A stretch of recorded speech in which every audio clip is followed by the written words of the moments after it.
Okay. So is everybody ready?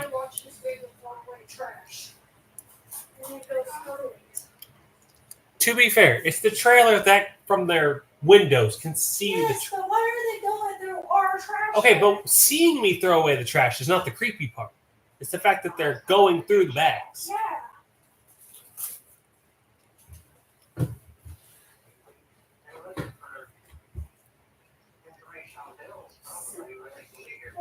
Well, the kid went over to our neighbor's house. Yeah, because it's literally that trailer we first lived at. It's that one talking about all this. We said he was calling CPS on us. Our neighbor. We never said he was calling CPS on us. We can't say who we think is doing it because we're in a legal, or CPS is in a legal battle with said person. Paper. And so, since it's been a while,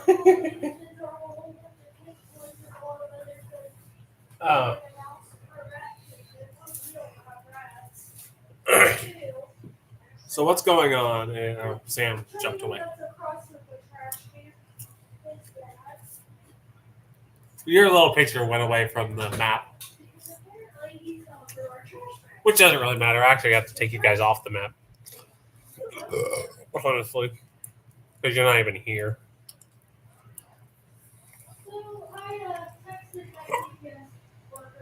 Where's Rachel's mark token?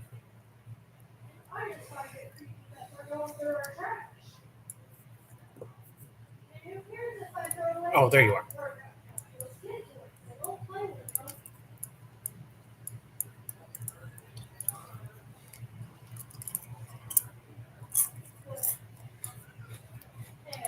So I'm yelling that I'm dealing with there. 58. Trying to not stress too much. So I don't they would put in vacation for Wednesday, Thursday, Friday. It's too late for him to cook Monday, and then he said he's going to call us in LA. For Monday. Because I told him I physically cannot pick up because I tried.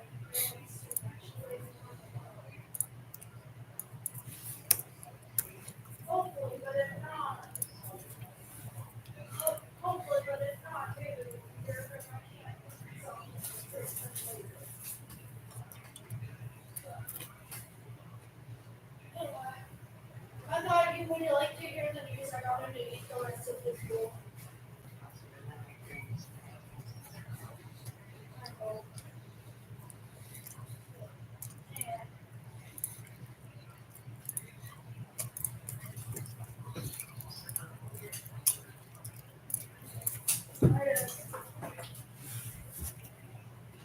I just sat down on the wall and was sitting there. And I was like, you know what? I'll try it. Because I remember Daddy not figured out with him.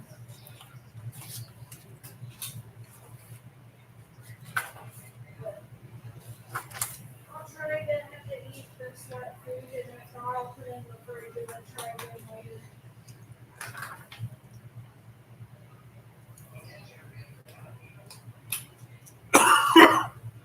Dave has all three of our foods. So. I guess David and Everett does.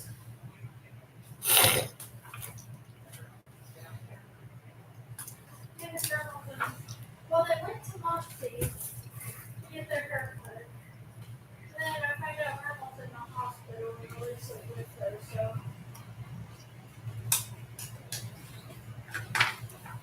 I don't know what for.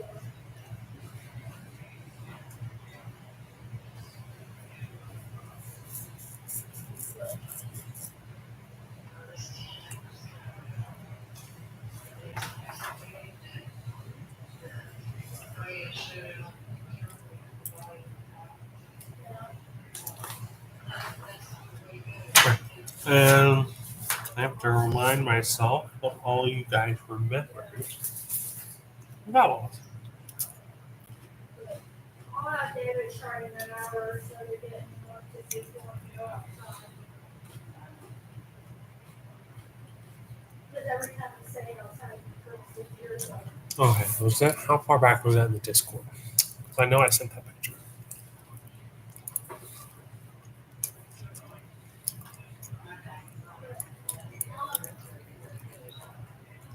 But I'll let you know if anything changes. Okay, I'll let you know if anything changes.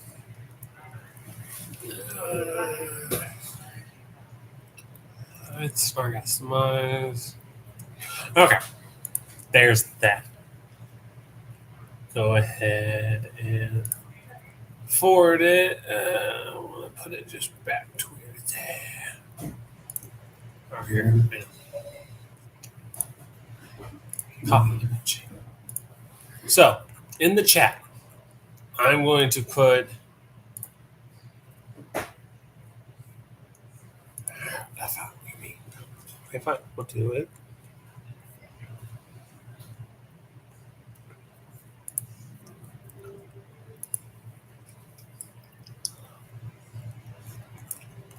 You'll have to scroll up a little ways. But back on a message 525, there's a picture of a picture in the book that has a map.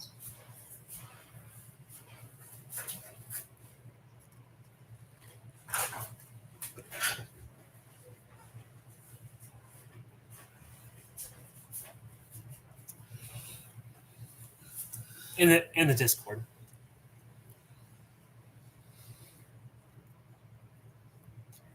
Yep, that one. What are you crunching on? Oh. So that is a map that Rico Tane, the guy who runs the tavern,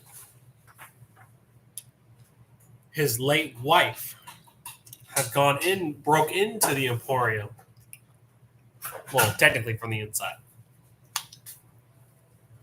But she mapped out where the alarms and stuff were and all the traps. And told him about the vault, which is that crystal part, and its mind-numbing powers. Sorry, not mind-numbing. Mind-crushing powers that emanated from the crystal. Hey, that was here. Huh? That picture was from Yeah. here. So how long it's been since you played? Yeah. Because finding out about all that stuff. And the fact that that little part on the bottom right that's got the 3 exclamation points was about an animated suit of armor in that hallway. Did you start our blankets? No, I have not done started any laundry. Is it downstairs? No, it's up here. Where is it? Living room?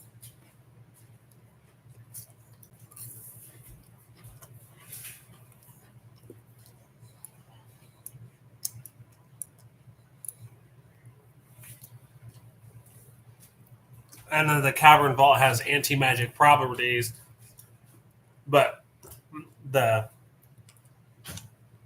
Master Bierto, the guy who runs this place, seems to be able to use his magic in there. And his late wife thought it was probably due to the gemstone that's embedded in his forehead.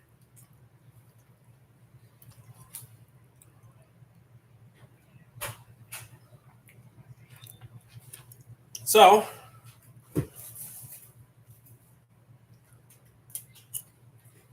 Drax, you guys have scouted out this place. It's now the next day. And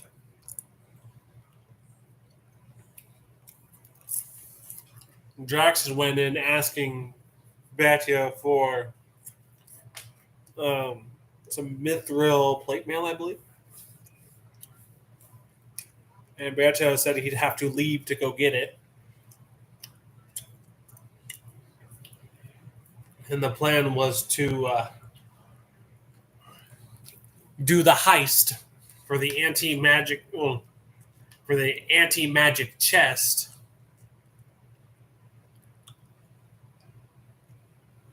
Sorry, no. You're supposed to take the anti-magic test to the anti-magic vault to take the totem out of it so that later you can try to put the crown into the anti-magic chest to hopefully get rid of the curse that's going on in the kingdom. That's what this question is.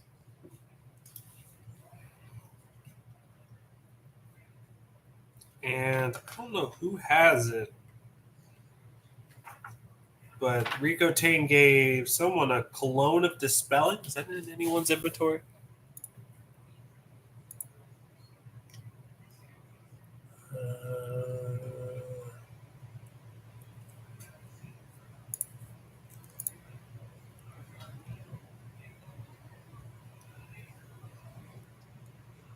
Geez, you got a lot of potions there, Rachel.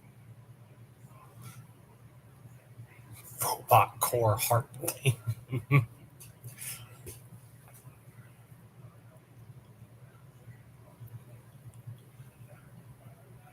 No, you don't.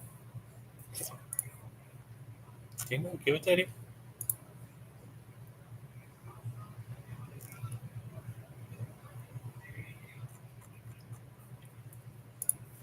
Is Rico Team coming on this quest or no?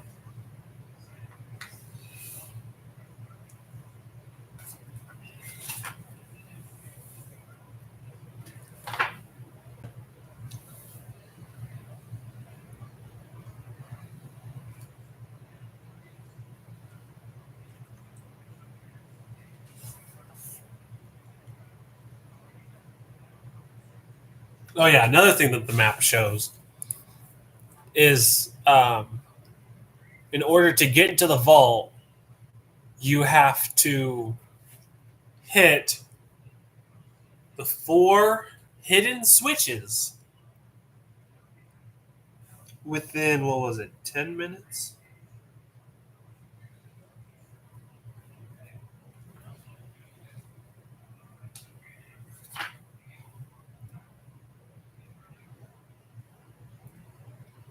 The vault doors can only be opened using a separate unique key for each door only after all 4 switches are activated within 10 minutes. And those red circled parts are the switches. And it's a mosaic tile on the wall next to the bathroom, which is that one in the middle of the map. I gotta figure out my area numbers because that map doesn't give it. The one on the left is an otherwise seemingly non-functional valve that must be rotated counterclockwise. And on the right side of the map, the top one, the arms of the clock on a painting must be set to noon exactly. And then that last one is a sconce on the back wall must be rotated.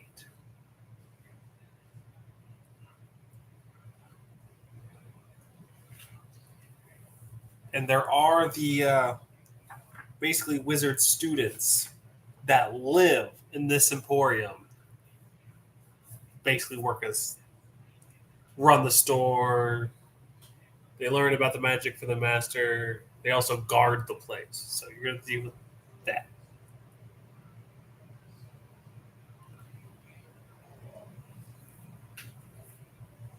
So, right now we are in the Lucky Leap Tavern.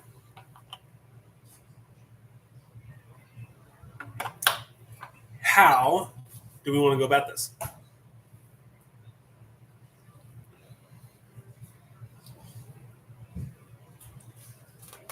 Well, I believe I've given you all the information again. So, discuss.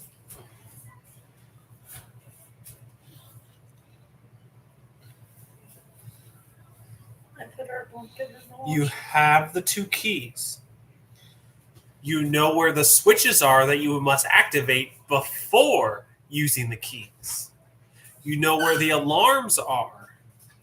And there's alarm spells. What did you use to My hand. bizarre? My hand. Hey, Could be rope. no, you need And those little alarms on the map are alarm spells, and some of them will put a suggestion spell on you to go turn yourself into the authorities.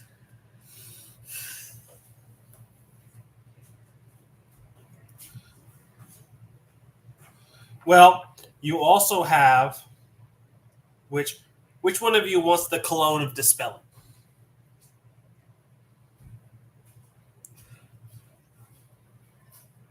Dispels traps. It has 6 charges.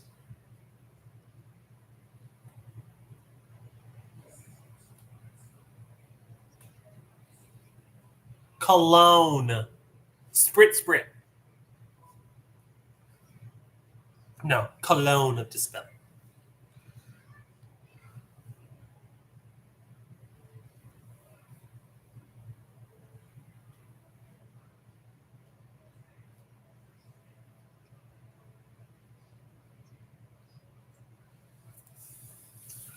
Well, so this big section is the top floor.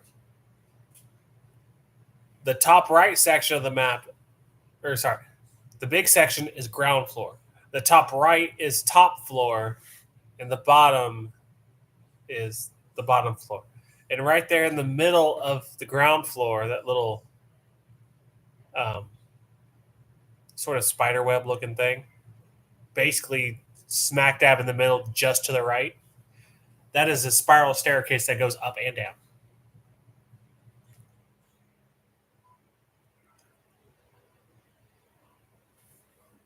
And you enter right where that big arrow says go.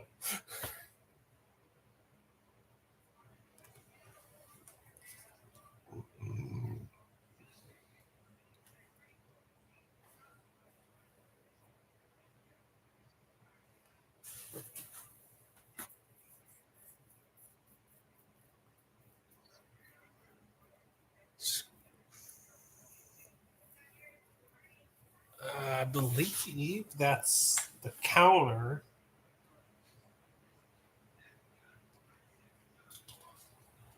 Where's that supposed to be?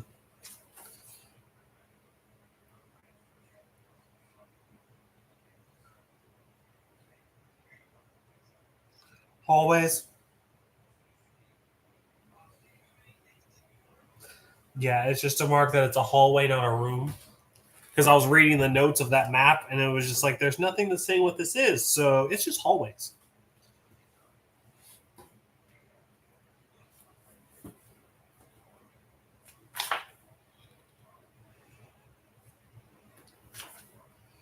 Um,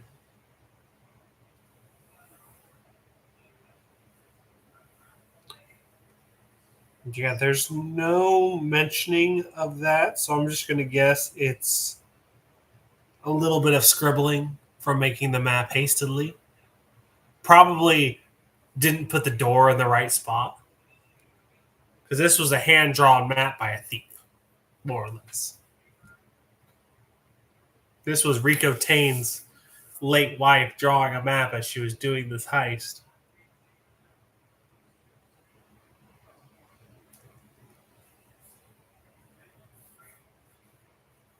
Because she had enrolled in the magic school there doing inside reconnaissance and did an inside job heist of the vault, which is how they got a hold of the anti-magic box. That's how Rico Tane got it. Is she showed up at his place, gave it to him, and she left. And he never saw his wife again. And he's sure Master Bierto killed her. Yeah. So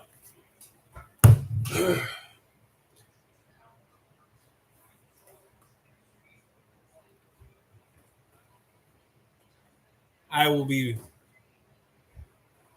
playing as Drax. So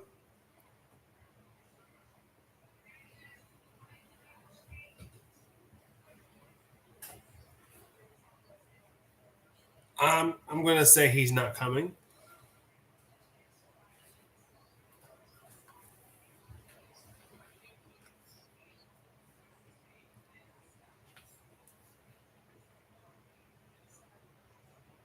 And his thing is going to be, I would come with you all, but I have to keep things here organized, make sure everyone's safe from those hounds.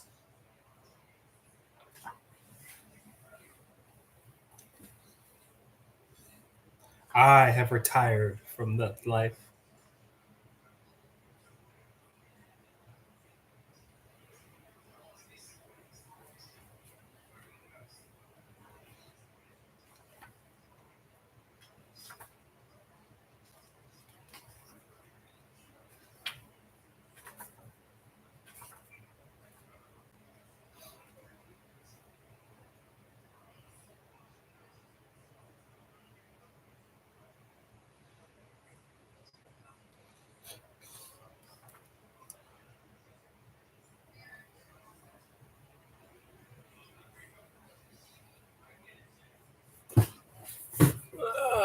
Movement speed. Let's see.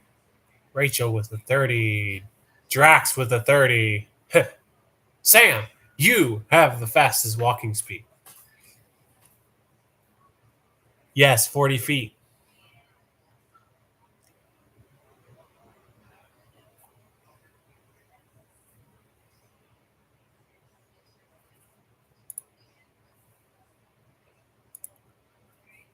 No,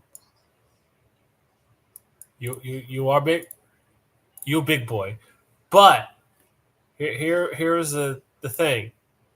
There are several wizard students that act like guards basically here. And probably told because most of the Emporium is off limits to anyone but the magic students. Because everything except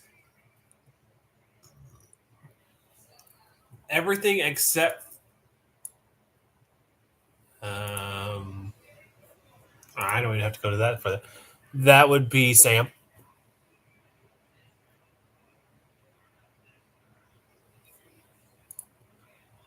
Sam, you have 71 health. Oh, I heard health.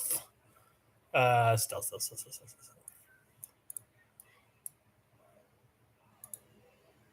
Where is stealth? Let's see, there's a Sam with a +4. Drax with disadvantage with a +2. And Rachel with a +4. But Sam, you are proficient in it.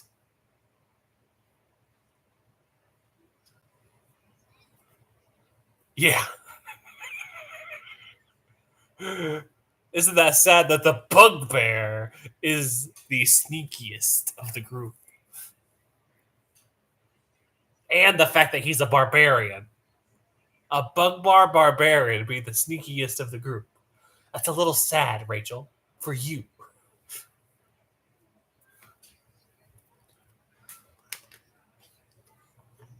Hiding from people?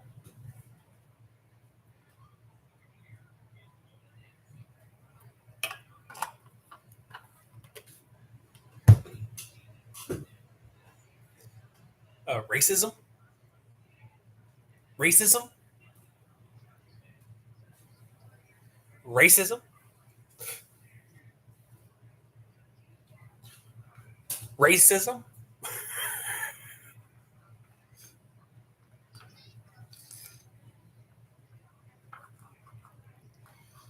Yeah, in your hometown, but not anywhere else.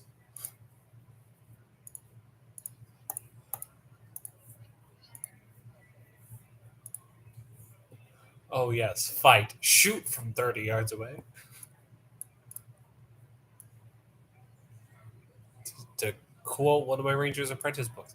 What are you going to do? Go 10 paces and shoot him? That's not a duel. That's murder.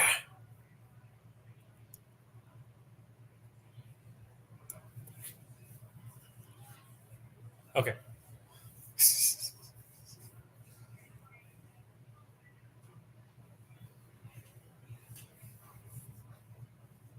and And health. You just have the biggest of everything, apparently.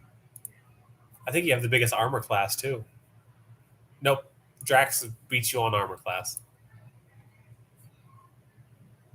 You would be tied if he didn't have his shield on him.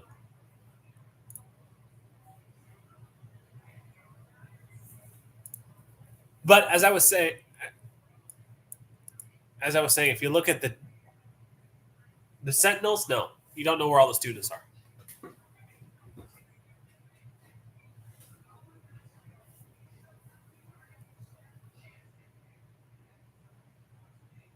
But yeah,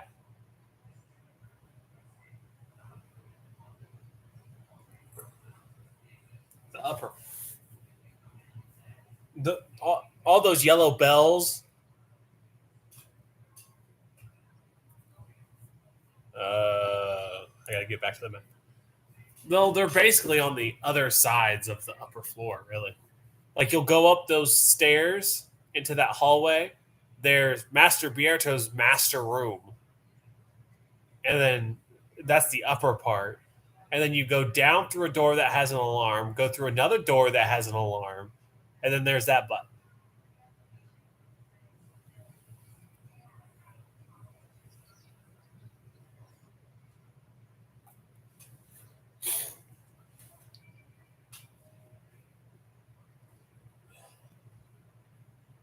Well, no matter what, once you, because that if you look at the Roll20 map, that those areas labeled 1, 2, and 3, those are the only rooms where the non-students are allowed in. So as soon as you pass through that section, you're classified as an intruder.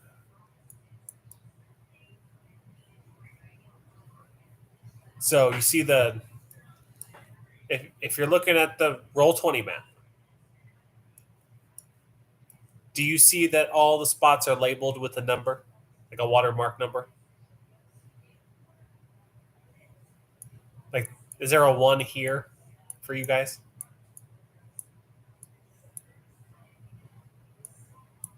Do you see it? No, the numbers are on the map.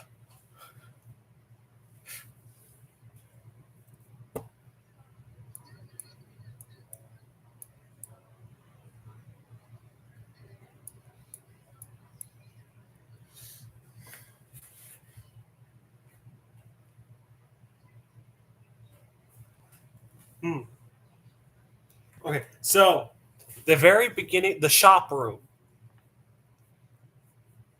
You know, you can tell which one the shop room is, right? Yes. That room, the 2 rooms to the right, and then the toilets, which are these 2 right here. That's what it is. They are the lavatories. They are the toilets that are used for the people in the conference rooms negotiating deals. Those are the only rooms that non-wizard students are allowed in. The whole rest of the yes, the whole entire rest of the Emporium of Marvelous Rarities is a magic school. They're labeled Arcane Sentinels.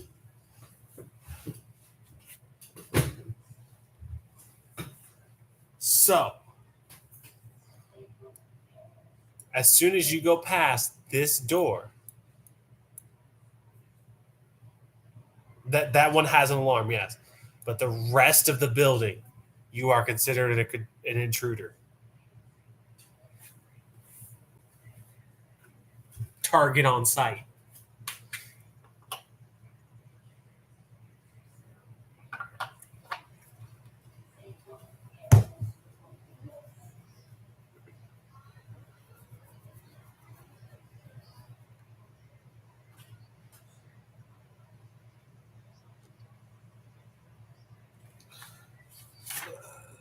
Hold on. There was a part where it told me what the wife knew. Hold on. Because the wife told Rico Tane a bunch of stuff.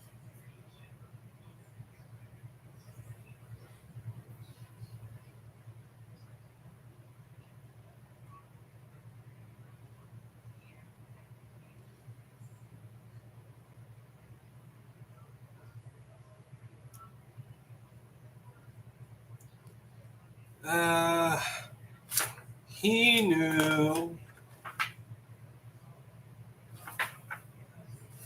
I have to get to a certain part of all of this to tell you exactly.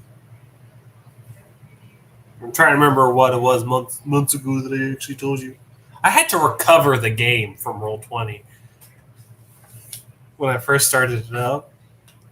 It's like, let's recover this cold game. It's like, wow. Has it been that long?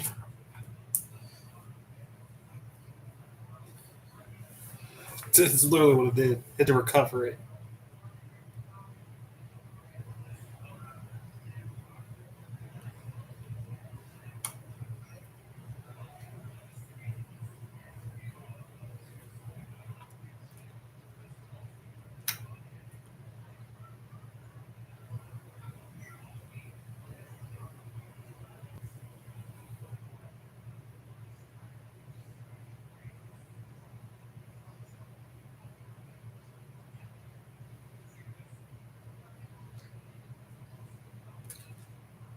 So there is a special alarm spell on many of the doors and such, which are the bell icons and the front door when the shop's not open. That will make a very loud shrieking noise when tripped. Front door. When the shop is closed, the alarm spell is active for the front door. They turn their alarm on at night.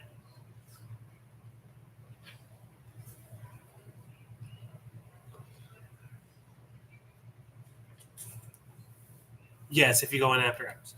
And and it makes a loud, audible, shrieking noise, which will alert the red cloaks, the cops.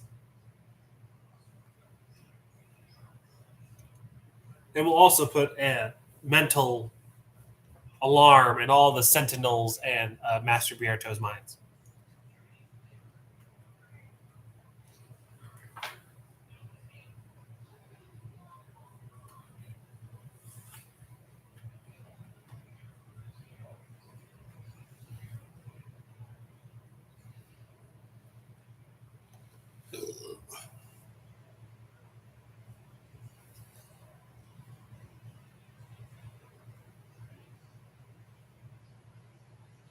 Yep.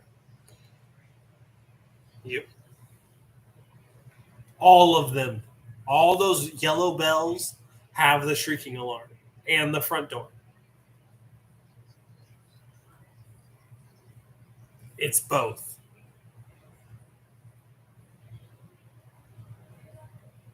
This dude puts security at a whole new level. He's one of those really paranoid first. Well, yes, he does, but these have been set in place for years.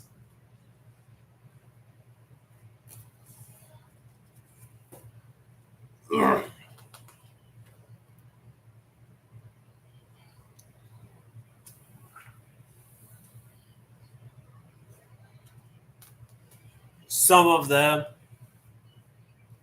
them will be studying, probably doing some night classes, like night research. Yes, it's exactly what they are. And there's like one, and his wife told him there's usually about 1, 2, 3, 4, 5, 6. It's usually about 6 of them.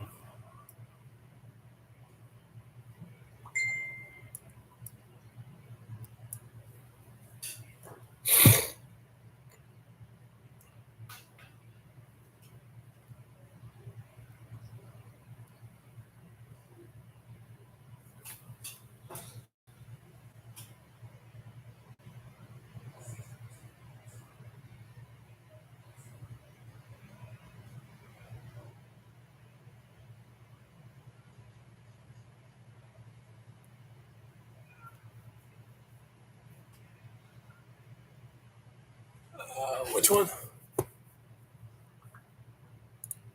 Which one you talking about?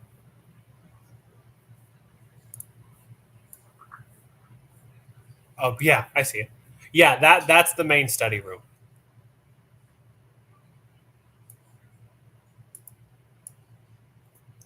Same thing. They'll do their studyings. Depends on when you go in. These rooms and these rooms are all like dorms, and then you have two sets of baths, and then you have like a research kind of room here, and then this, yeah, and then you have the main study hall or research hall, whichever you want to call it. Here is a lounge room. That's a lounge room.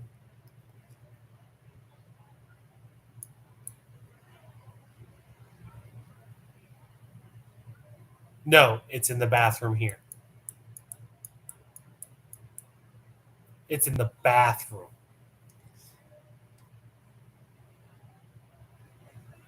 So you're going to have to go over to the bathroom over here and then go through here to be able to get to the other switch. Yeah, through this way. And then you're going to have to go upstairs to hit the other two switches.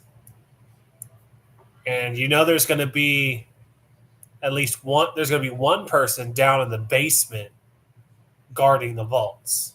And there's that animated armor. And the like two alarms down there.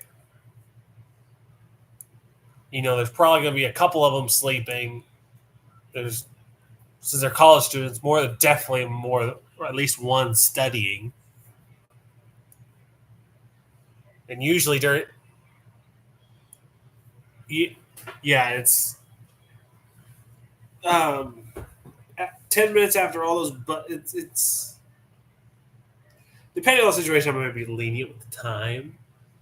But just know you should coordinate this effort and do it quickly. In which, if we're going in rounds, 10 minutes is a long time. And sometimes we'll be cutting between people, and that stuff could be happening at the same time. So 10 minutes might not feel like 10 minutes.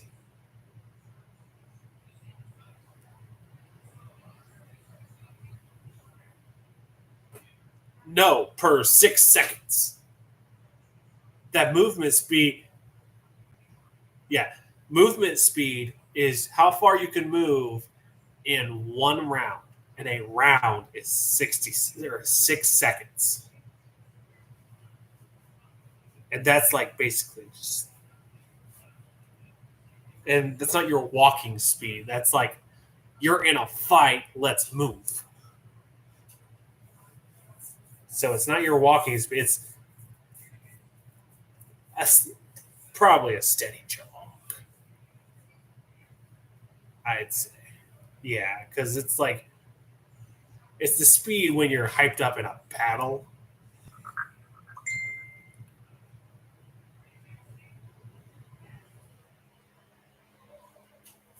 It's a whole weird little thing.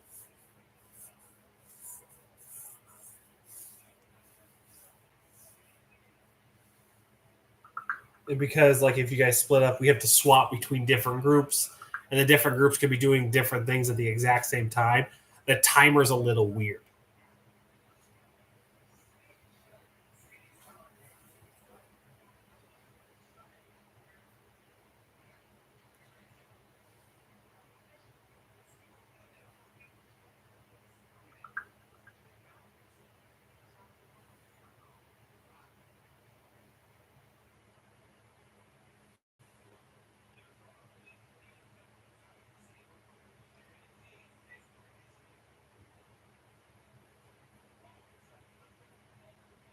What do you mean?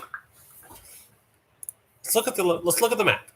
You're going to have one for the front door, one for the shop door, So that's 2. Go upstairs, there's 2 more that you have to do. That's 4. You go downstairs, there's 2 down there. That's 6.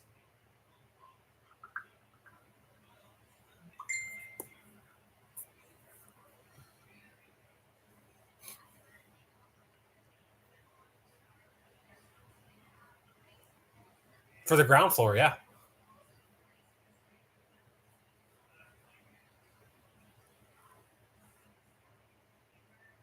Yeah, because according to the map, you only have to deal with the alarm at that top of the room and to the right to get to the switch. And then you go downstairs, you got to hit one right at the stairwell and then that next door.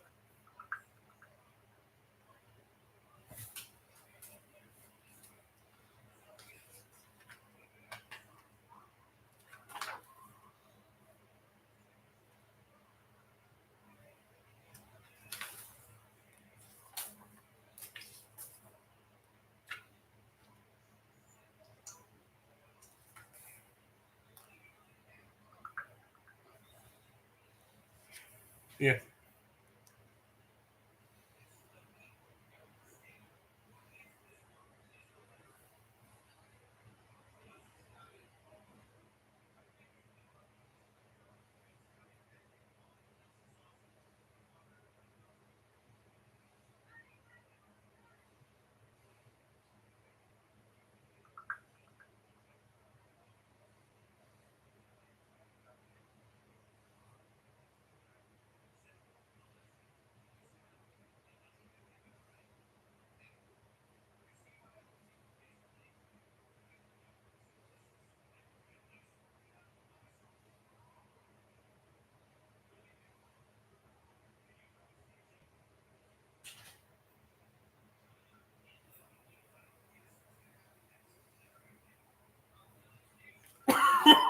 Sorry, I was reading something about the downstairs.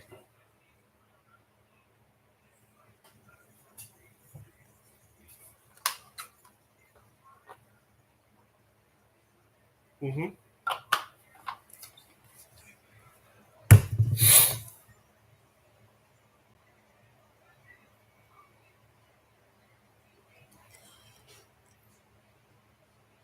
Yeah. And the thing is, once you guys split up, especially by floors, you will not be able to communicate with each other. You guys don't have any sending stones or anything. Like,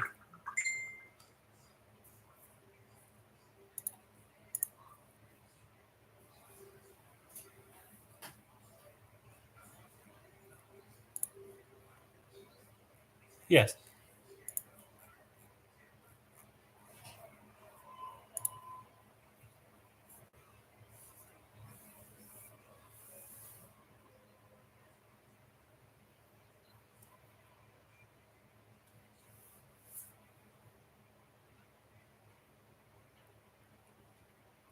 Oh, she painted this barnacle as a division.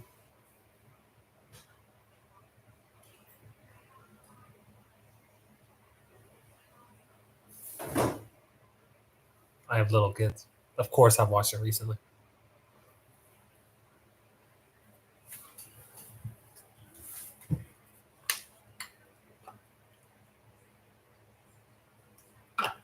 The giant crab. She painted a barnacle with bioluminescent algae as a diversion.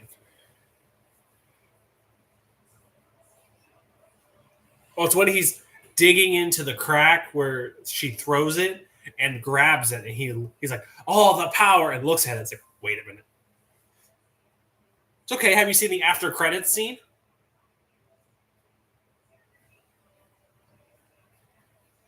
It goes back to Tamatoa as he's laying there on his back, and he goes, "You know, if I spoke with a cool Jamaican accent, I bet you help me up."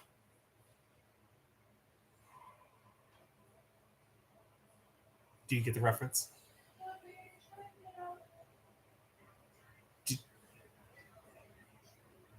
Yeah, he was flipped over on a shell. That's how Maui defeated him. But Sebastian from Little Mermaid. spoke in a culture making accent. He's like, I bet if I was mashed, I'd get some help, but no. It's okay. Did you see the after credit scene of Moana 2? He shows up. It's on Disney. I'm just letting you know. Hey, you pay for it. Oh, Dad does? Oh, okay.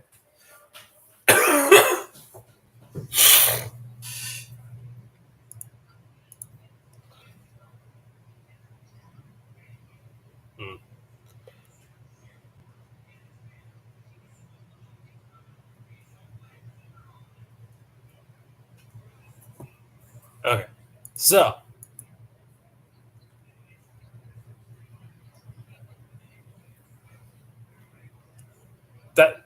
that's why I figured you still paid for it because it was under your stuff.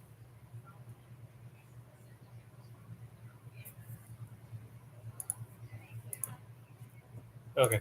So, I'm going to jump back into this conversation as Drax.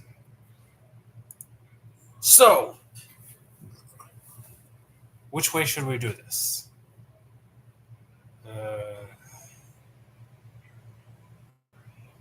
Let's go there.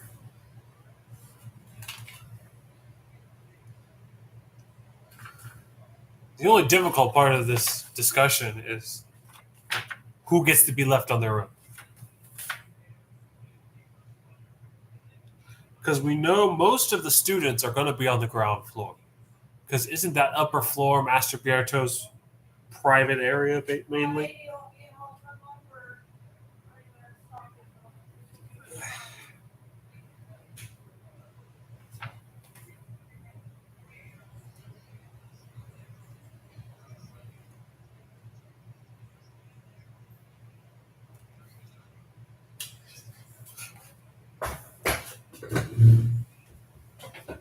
So, it's like you always wanted to go Scottish with your last one?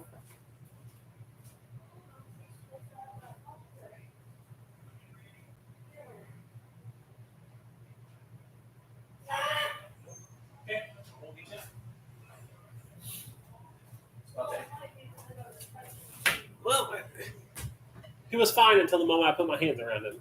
So he doesn't want to help up. Grumpy old man in the other room.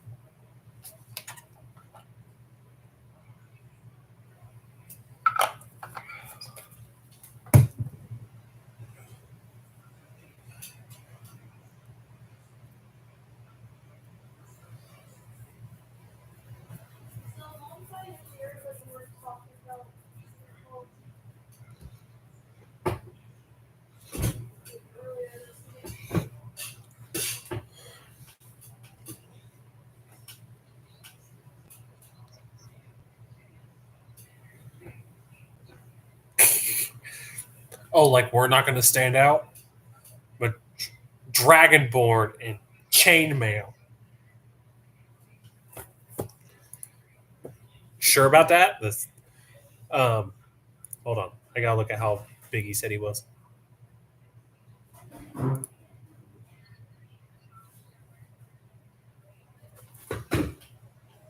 No.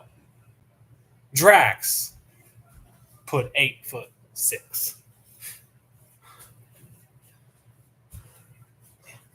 Did he mean to put that? I feel like he might have meant put 8'6".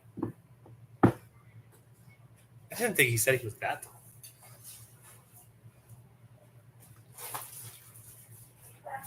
I didn't think he was.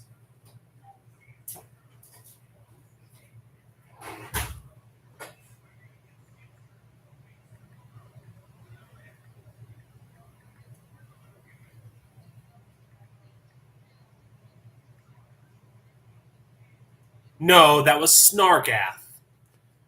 That was Ben's character. That was Snargath. He was a troll. He was like 10 foot.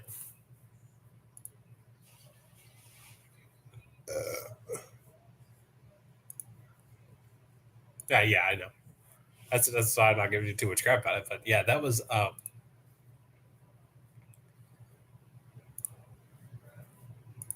because let me go to Snargath because he had to do it on this. Snargath was.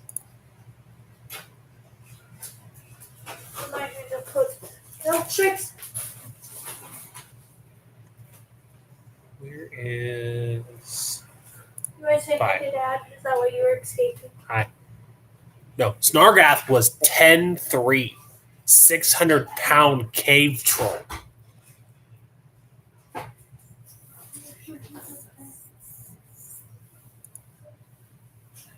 might have to put the weight fan in there. Okay. But according to this, Drax said he's 8'6".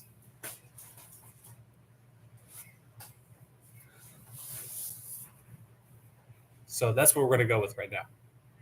So right now, Drax, the Dragonborn, is the tallest. He's the biggest in chainmail.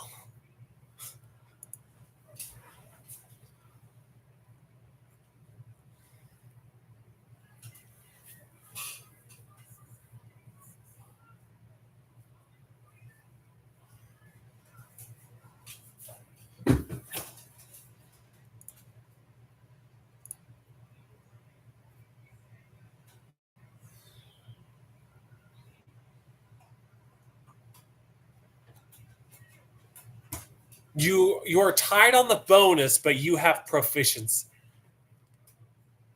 which is why the only thing proficiency does is let you add your proficiency modifier to your thing. But Drax has disadvantage on stealth, and he has the lowest modifier, and he has disadvantage because of his chainmail. Yes.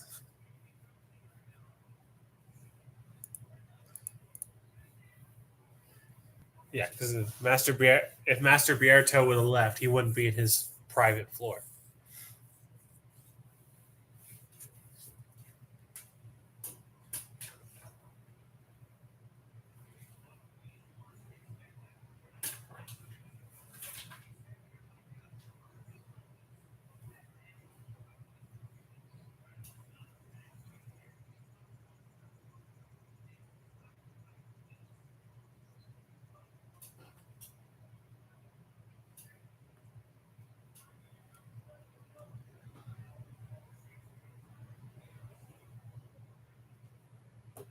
Yeah.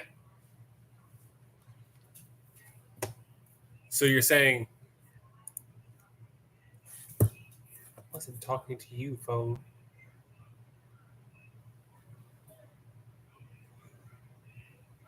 Sorry, I was starting to talk as Drax, but then my phone started talk to text what I was saying.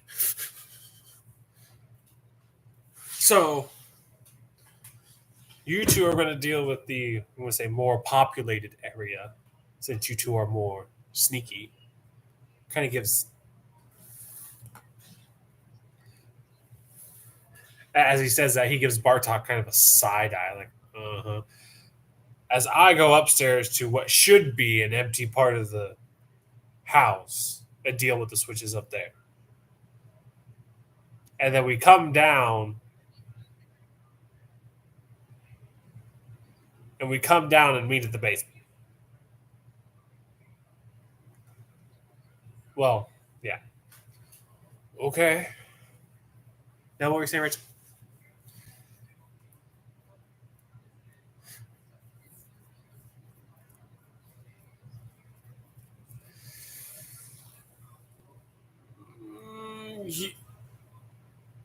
In a sense.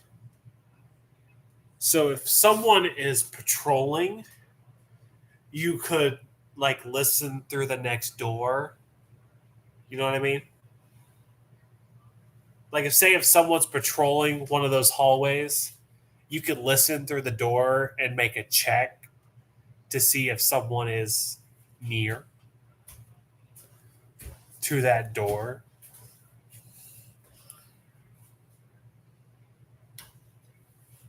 Like, walk me through your idea. Let's go with that. so I can tell you how it works or how it doesn't.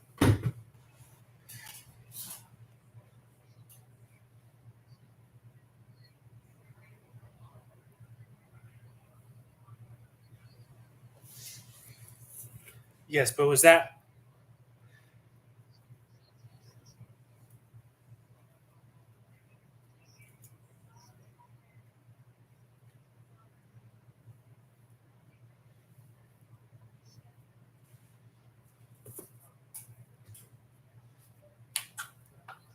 Well, as you can see from this picture, the floor is stone.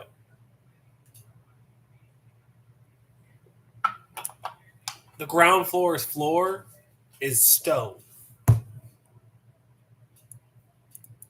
then the upstairs is wood. And then you get to the downstairs and it's stone again.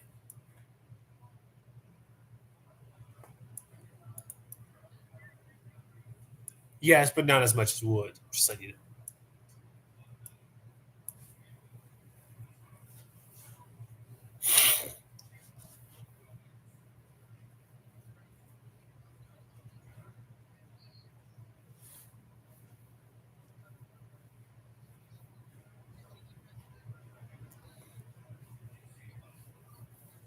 The routine. There's usually one person in the basement, the guard post for the vault.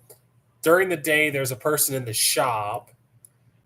There's probably someone relaxing in the lounge or something, and probably two people sleeping. And since it's college, there's almost always someone in the study. But you're also planning to go.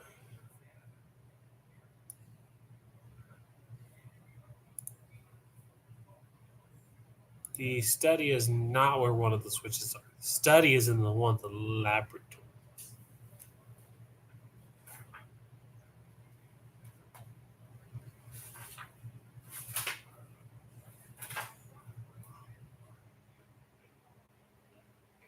The sorry, I was on. Yes, that no. The fireplace is the lounge.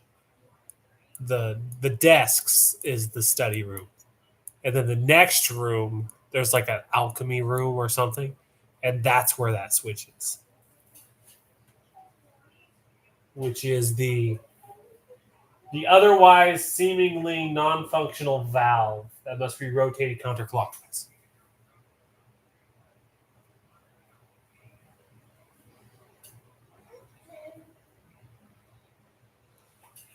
If you sneak up enough, yeah.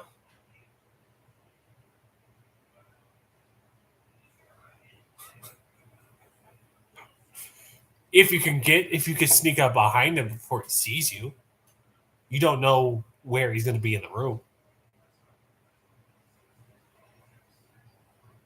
And all the rooms have lighting, either by magical glow coming from things in the ceiling or a roaring fireplace. This place is well lit. It's not like you're in the middle of a cave. Especially like the study rooms. Do you? Are you by your computer? I didn't know if you moved back to it. Let's see.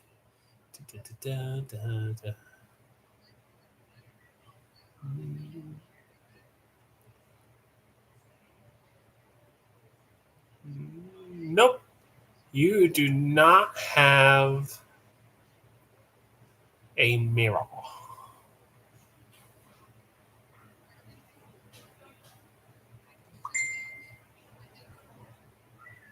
Your short swords probably ain't that glossy since you use them.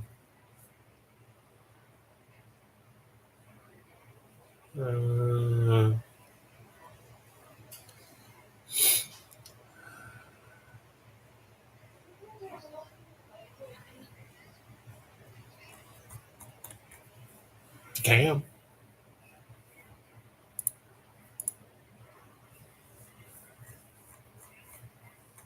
He's in the room.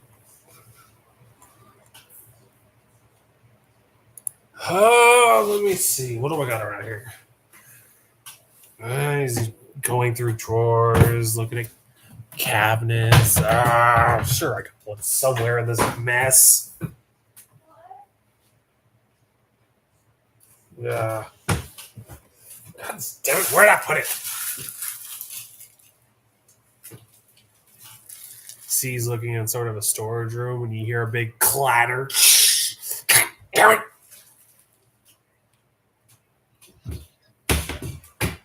Oh, I got years worth of crap in here.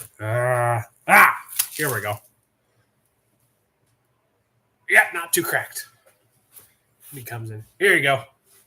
Small hand mirror.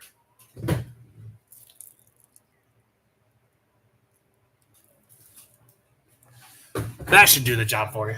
I knew I had one somewhere, but I got years and years worth of crap in here.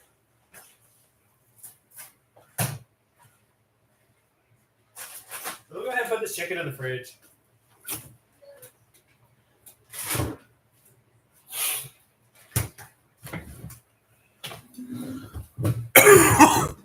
So,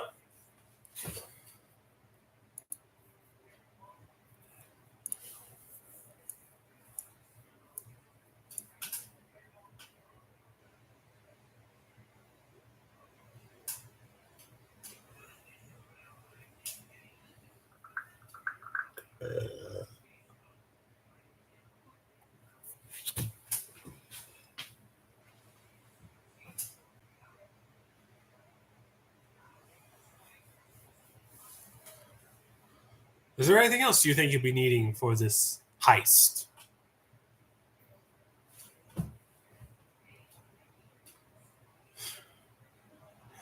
Sorry, I do not have such a wondrous item. If I did, I might still be in the business. But I do not. And the whole point of my almost died a half a dozen times doing it all. Got tired of it.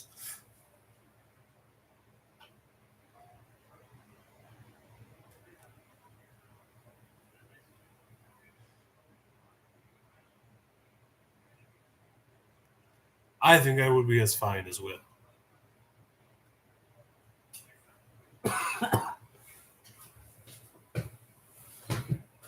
Are you typing a paragraph over there, woman? Still shows you're typing on the text.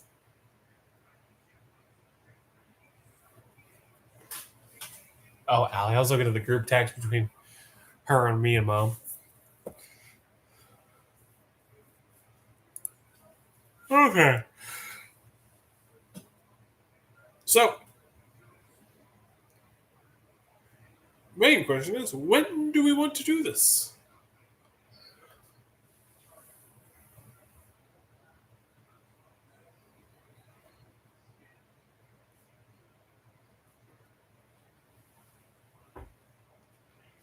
Is there anything we want to do before this heist?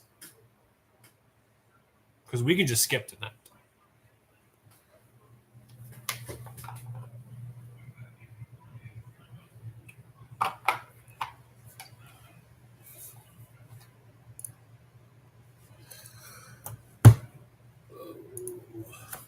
All right. What part of night do we want to do this? Moonrise, high moon, after moon.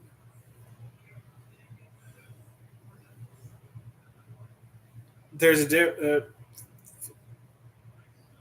moon's up most of the night, right?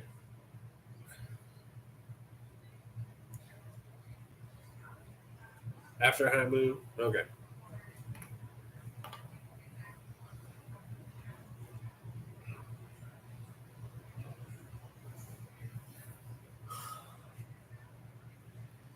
Oh yeah.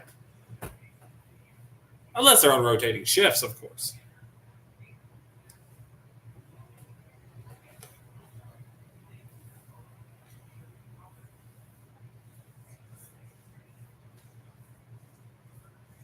Uh-huh.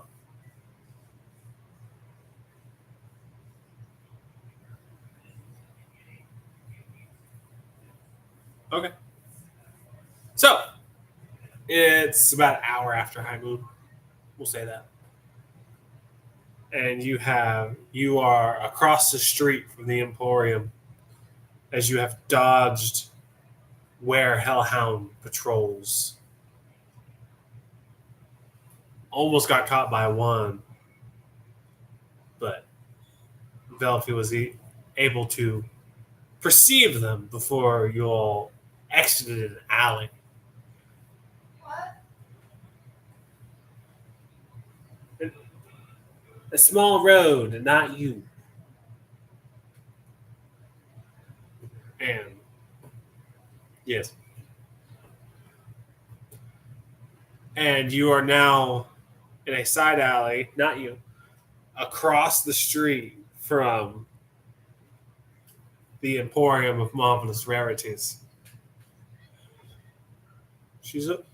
She's over there in the next room beside me. What?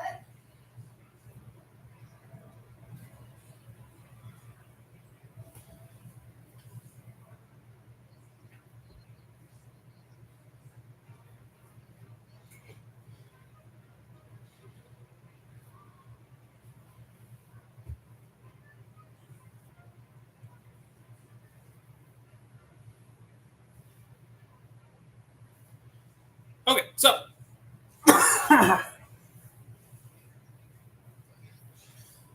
never. I've only been doing this for an hour and 7 minutes. Yes, because I have a timer on my YouTube Live that I'm recording for Johnny to watch later.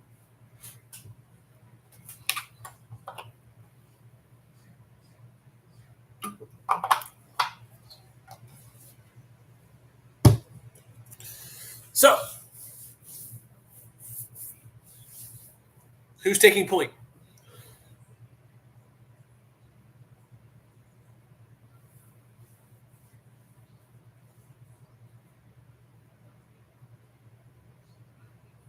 You are across the street right now. Okay. Give me a perception check. Oh. You have D&D Beyond on your phone. I know you do.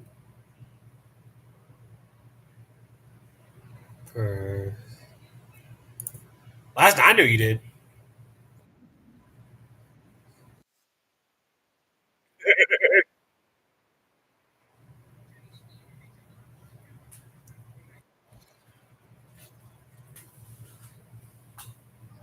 So you rolled a 7 altogether. 2 plus 5. I clicked a button. You can check the D&D Beyond roll log.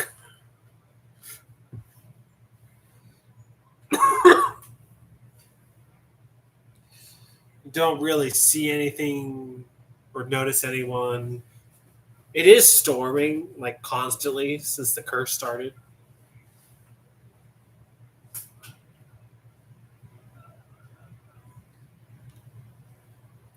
So Sam, what do you do?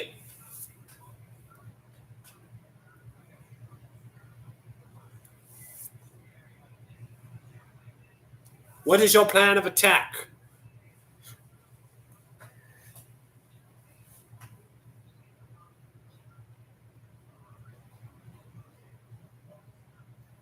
No, you're across the street from the front door.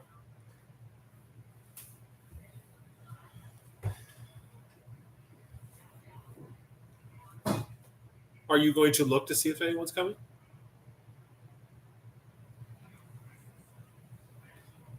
Perception.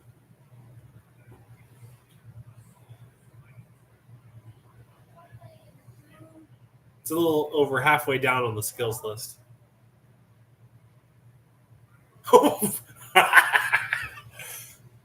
You don't see anyone through this rain as it drenches your fur above your.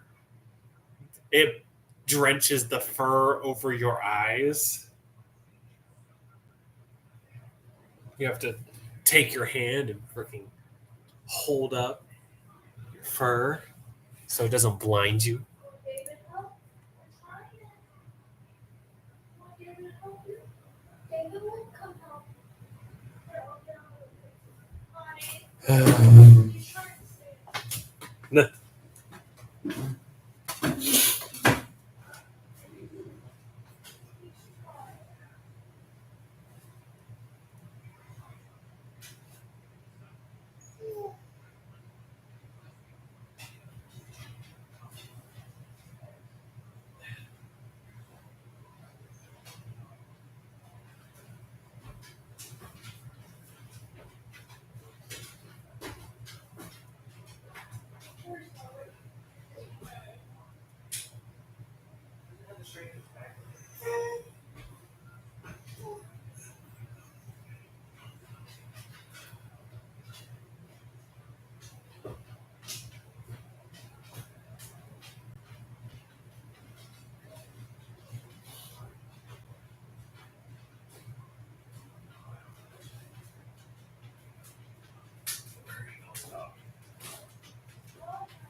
It's on my hand.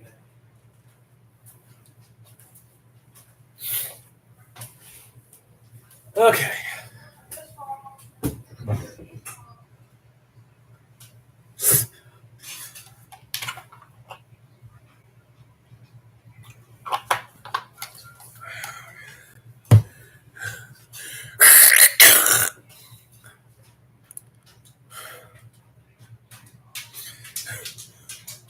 Okay.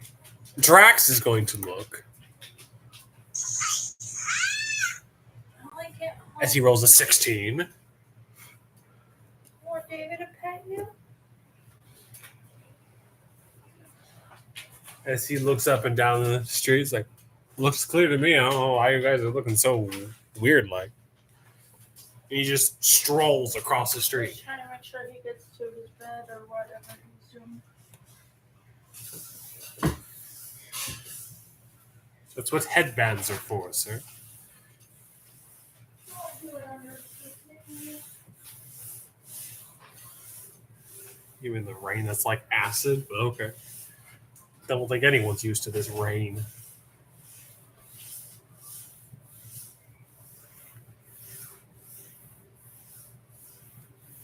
Never. I shall always mess with your interface.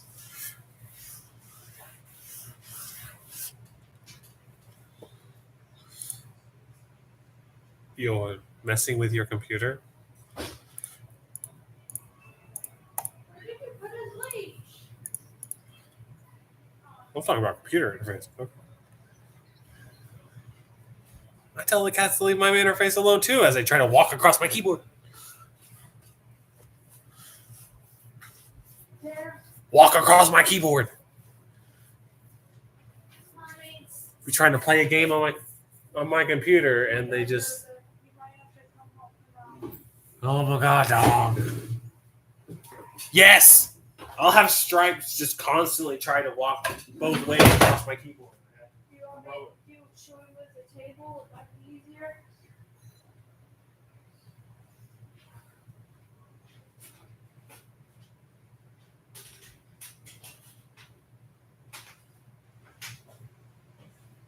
Easier is just pick the dang dog up and put him on his bed. I think he's peeing on it. Well, he peed right there. So you guys walk up to the door. The almighty door.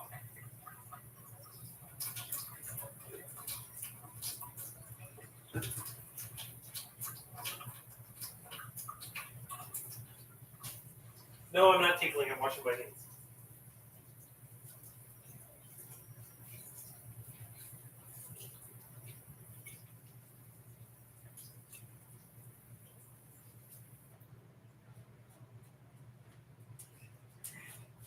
You want me to get the mop or not?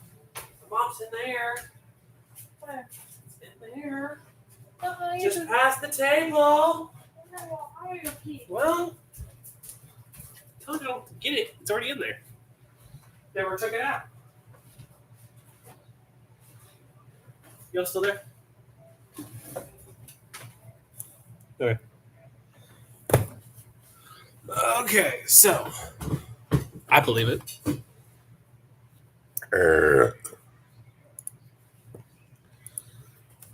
Add a custom item.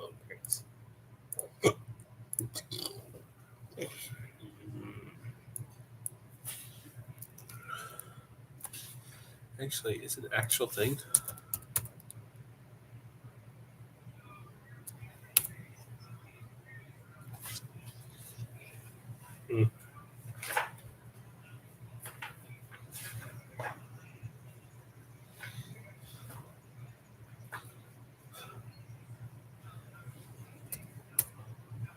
No, it's.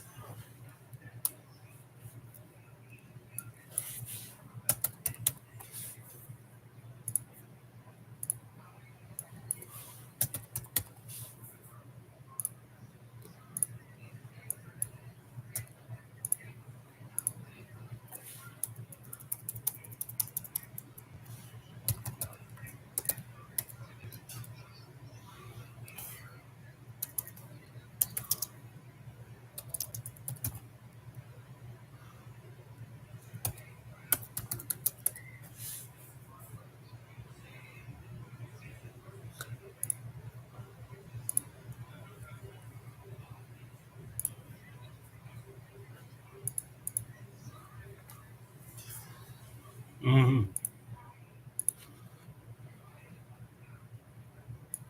Oh, we'll do that. We'll just do what? How many charges? 6 charges.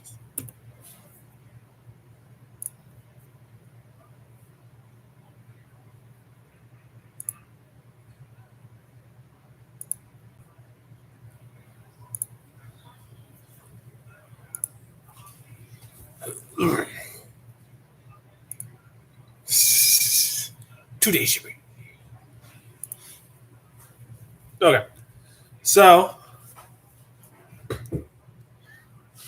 Drax goes through his pocket, finds the clone.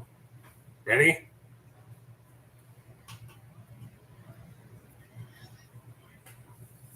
And he'll spritz it around the door. It's like, let's hope Rico Tan was right and this works. Slowly open. It is odorless.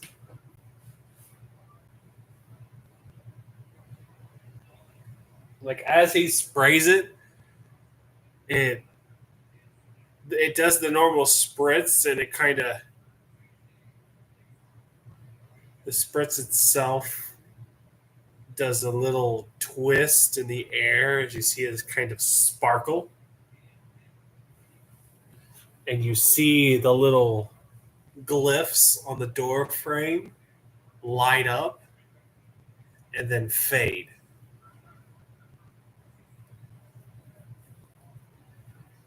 Nope.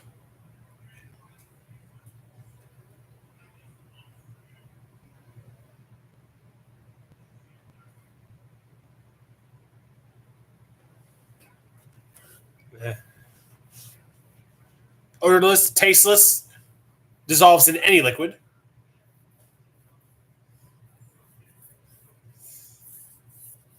He smells it. He sniffs it. If he would have tasted it, he would have been dead. Like Mr. Inconceivable.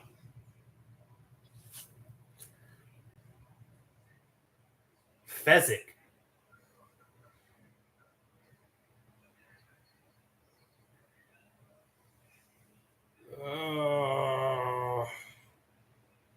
You had Fezzik and Nico Montoya.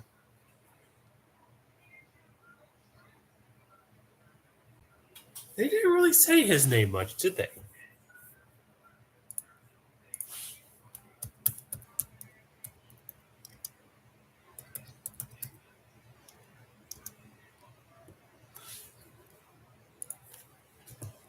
Hold on, I'm already doing it. Vincini. Vizzini. Vizzini.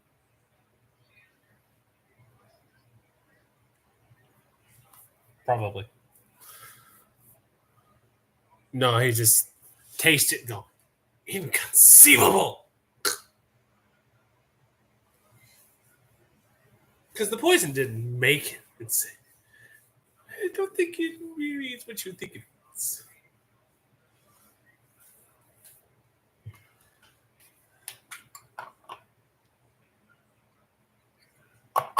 Yes, you disarm the door. It's like, so who wants to open it? Velvy? All right. Slide a hand check.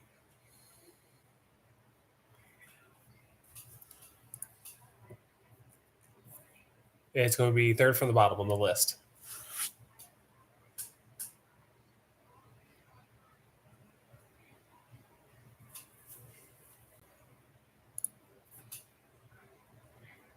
I never saw your roll.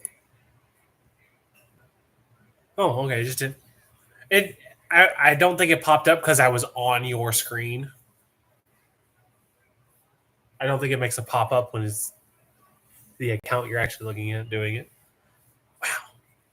You can't blame that one on me.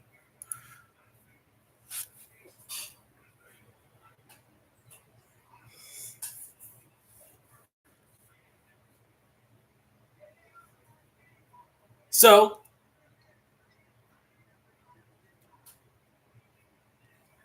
it's statistically impossible for them all to be bad.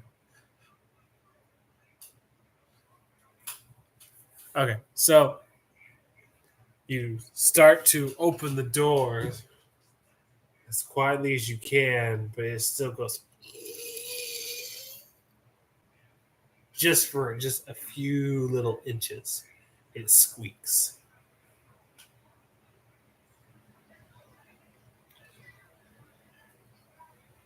Perception.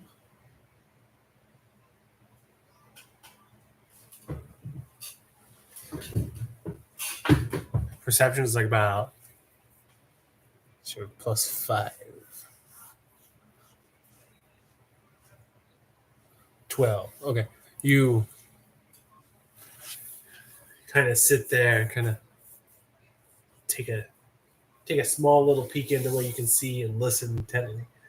You don't hear anyone alarmed by this squeakins. Wow. Crunk.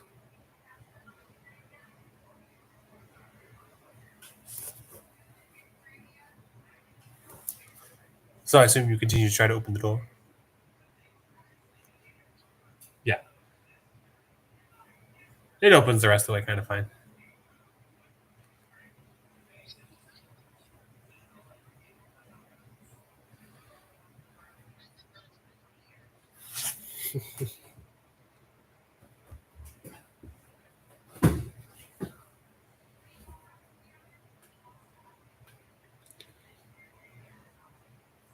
So the door is all the way open.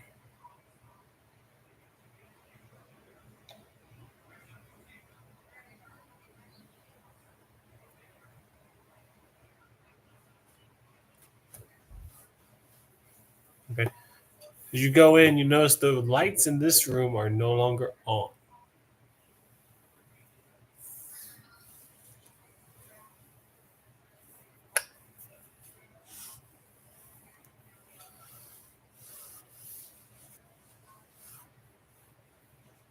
Because it is well after hours, so the shop is closed.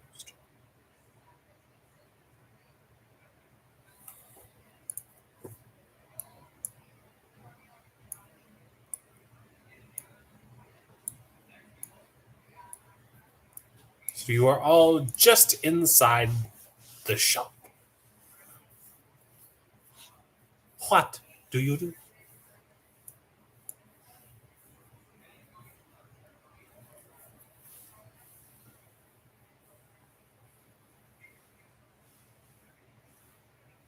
Drax.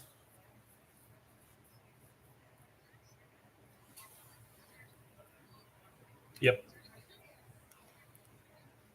The door leaving the shop.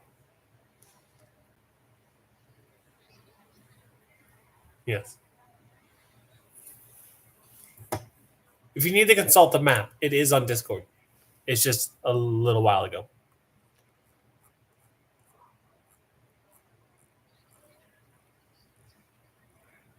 Just letting you know. The map is there for reference.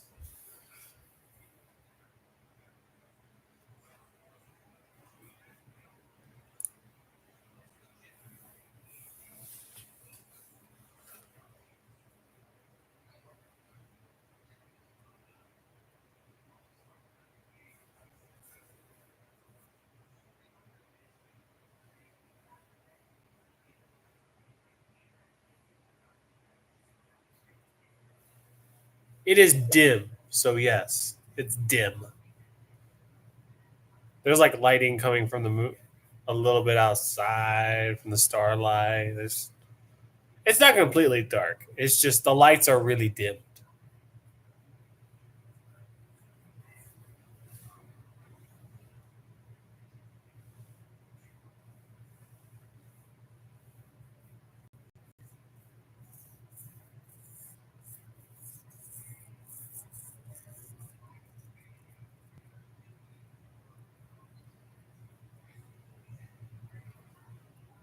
You can shut it, yes.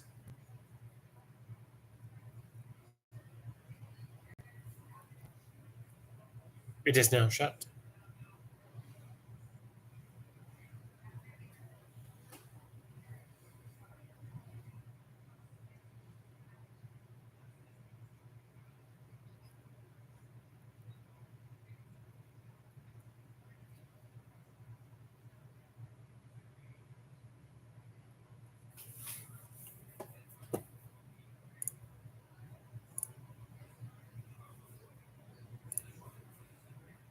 Yes, if you're gonna move this token because he's no longer there.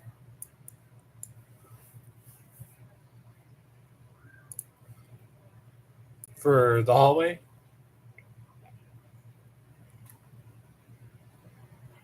Okay. Yeah, he's in you you go to that next door and you're listening through and you don't hear anything. You see there's light coming under the door, but other than that, there's no sign of anything on the other side. Anything, Velvy? All right. He sprints the door again. It does the same thing as before.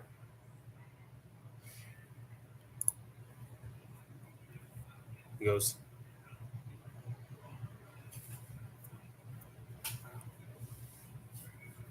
all right. It did the same thing, so it must be dispelled again.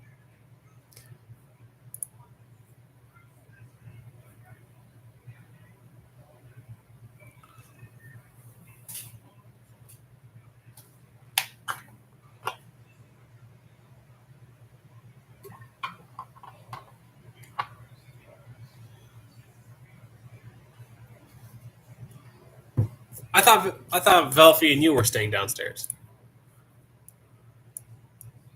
Oh. Oh. Okay. I didn't quite get the point you were just talking to the Drax.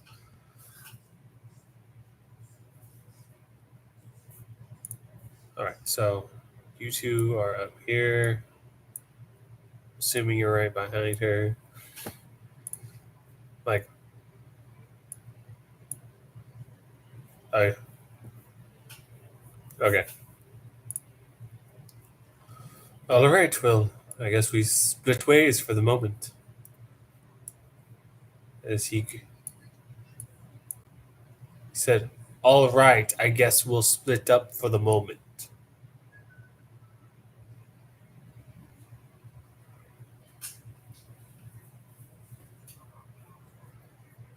And he is going to go through the hallway.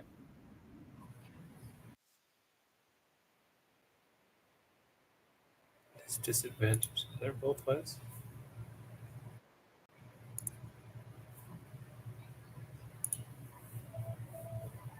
What's that? He did not roll it twice, even though he has disadvantage. Okay, he did fine then. Drax is rolling great. He rolled stealth, a dirty 20, and then a natural 20, but he has disadvantage, so it just takes the dirty 20. As he goes upstairs.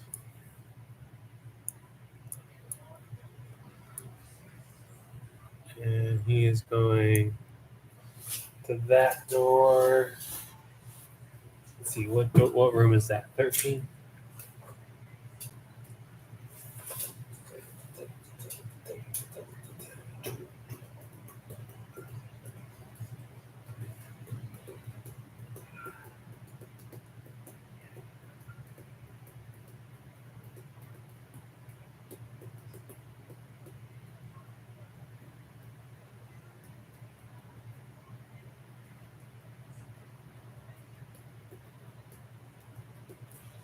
That, if it takes the rest, we'll see.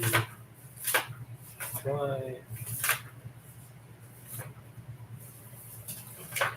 That was the wrong page.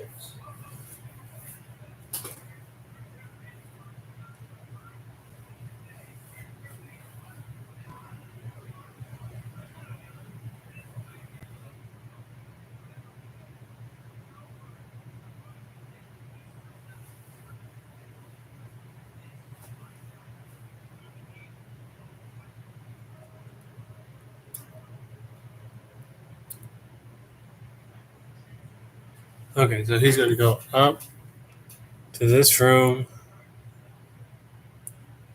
And no one's in here, and the fire's not even lit because Master Bierto's not home. So, good sign so far.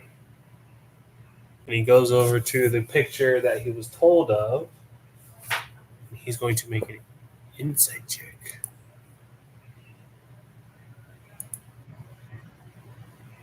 Natural 20. He remembers exactly which picture it is and sees that the clock hands on the picture are actually detached. And he sets it to exactly noon. And he hears a small click. It's like, well, that must have done it. And he goes back to the down door and spritzes the little door. And he was going a little slow, so at that point, it would have been 5 minutes. I'm going to say. Again, I have no sense of time, so I'm guessing. So, how do you guys start?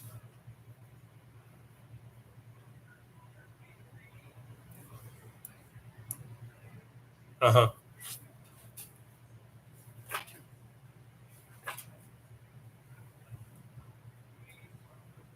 No, it opens.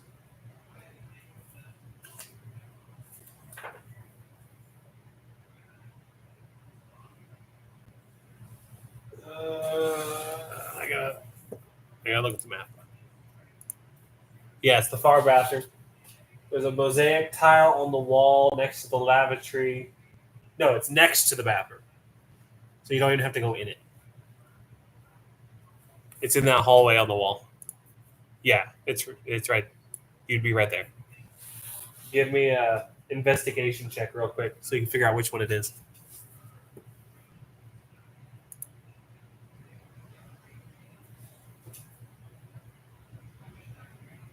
Good, and you roll again because she's helping, so you get advantage. Yep. There you go.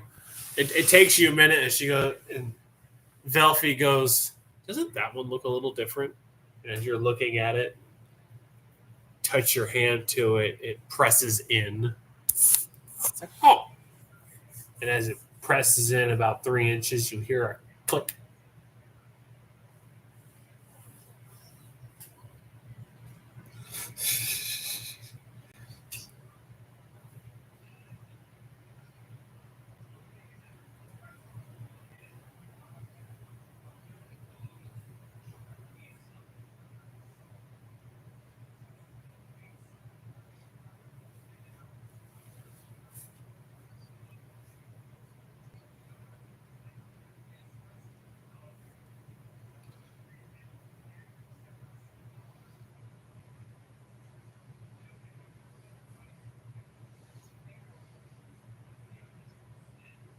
Good. Now your perception checks wouldn't have been a disadvantage anymore.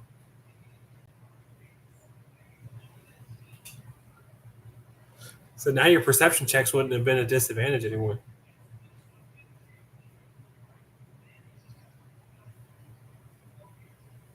I know.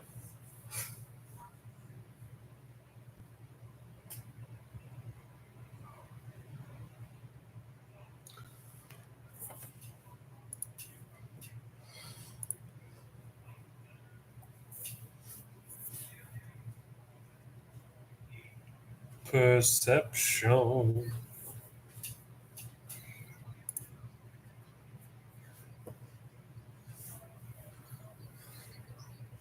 There is a doorway there, by the way.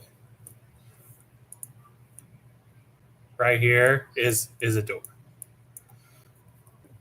So you're listening through the door. You don't hear anyone. You crack the door open slightly and no, there are no more alarm wolves down here.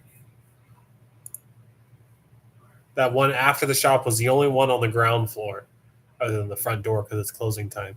There's 4 upstairs because that's Berto's private quarters area, and then you have the 2 down by the vault.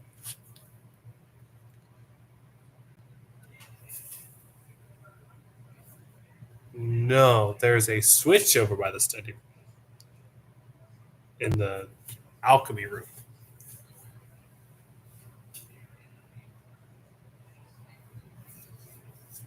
Probably.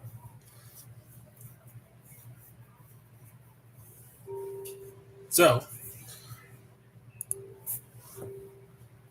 you give the all clear sign.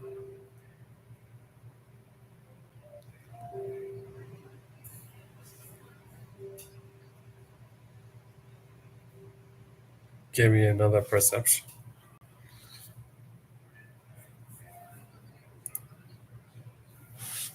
Let me just put a pin in that.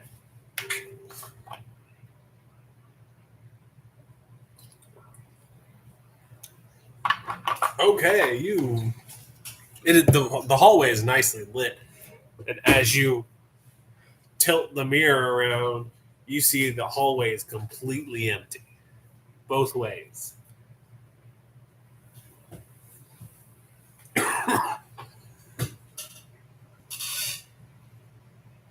Slide hand check.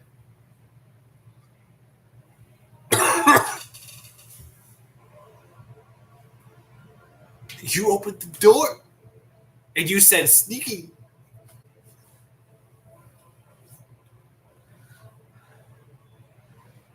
You opened the door, and this one's on well-oiled hinges, so you didn't have to worry about the squeaking, but you opened it just a little too hard all the way. And there was a nice little tap on the wall.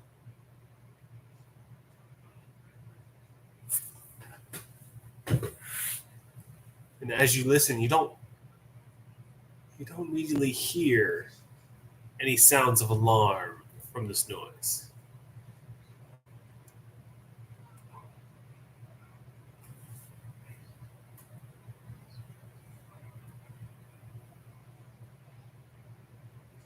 So, which way are you guys going?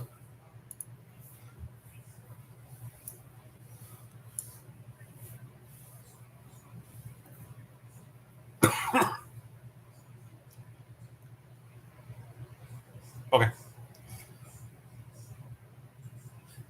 As you do that, Drax goes into the next room. It's like, okay, the next switch was... Where's the door? There was supposed to be a door.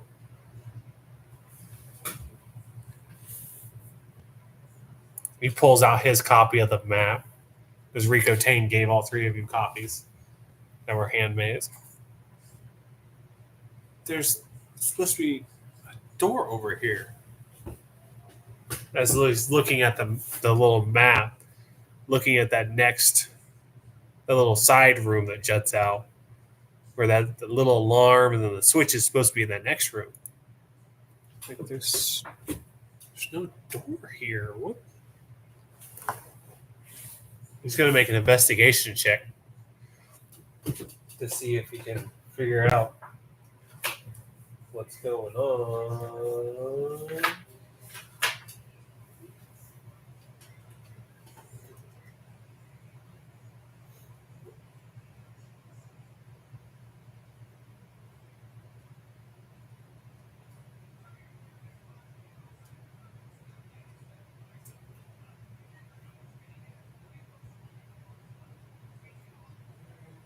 Talking about the door. Let me go back to the last one.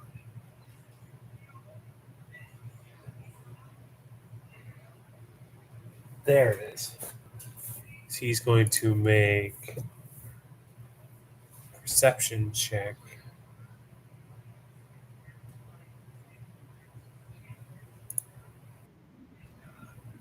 As he fails. He's looking around this wall, trying to find this freaking door that the map says should be here. It's like, well, God, I don't. He starts pacing the room a little bit, trying to figure out what went wrong. Looking around for any kind of clues. And we come back to you guys.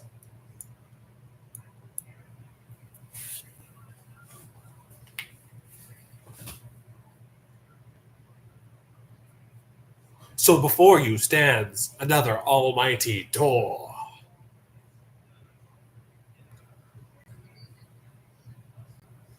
Alrighty. You listen in, and if you're listening, you hear a slight couple taps, probably foot on stone. It just sounds like it's just a rapid foot tapping. Yeah, just a little foot tapping.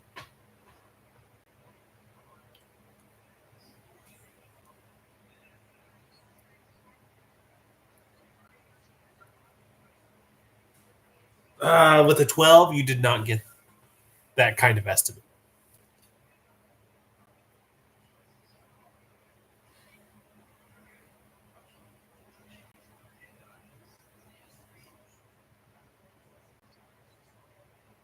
Not really.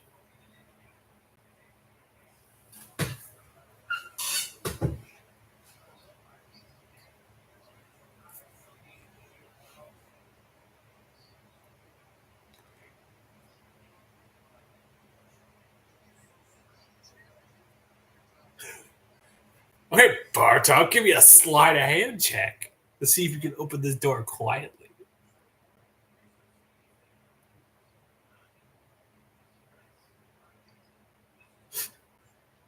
Oh my God.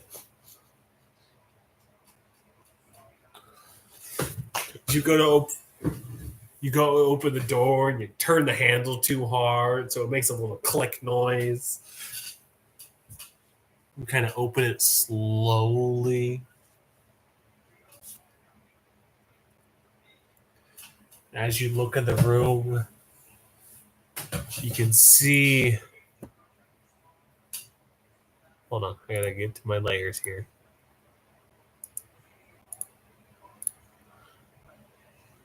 See someone sitting at this table here. You just see them staring into this book, tapping their foot. It's like, how did this incantation work?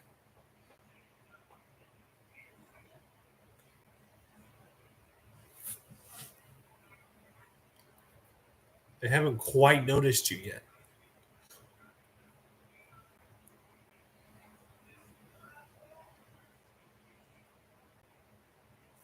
So this is kind of like split second situation. What do you do?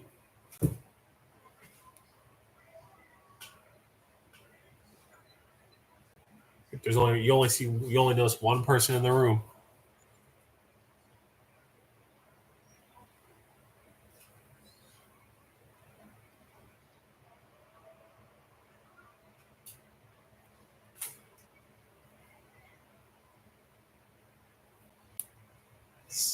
Stealth. Okay. You see there are desks in the middle of the room, yes? Those are heavy wooden desks. You are a big man. You can give me stealth. But because of the clutter, the DC is going to be a little high.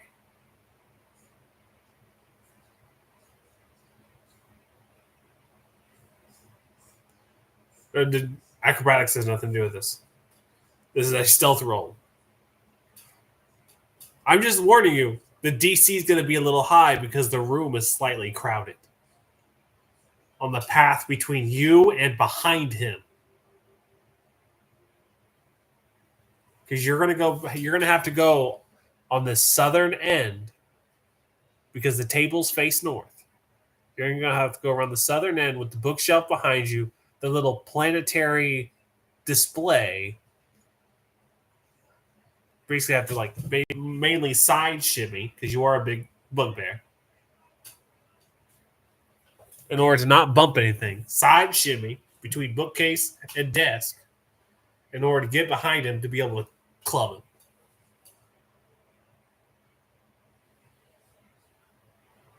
Oh.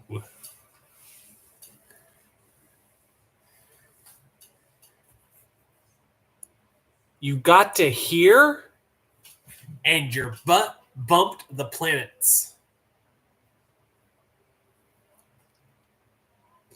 Velfie, what were you doing as he was scooting? Yes. And just for shits and giggles,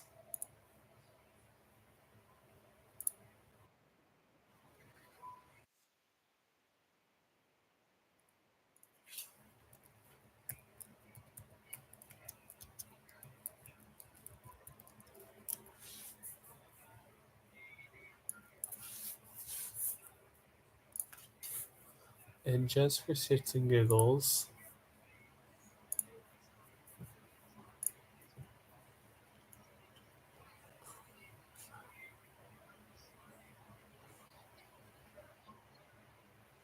and just so you know, Sam, you hit Jupiter.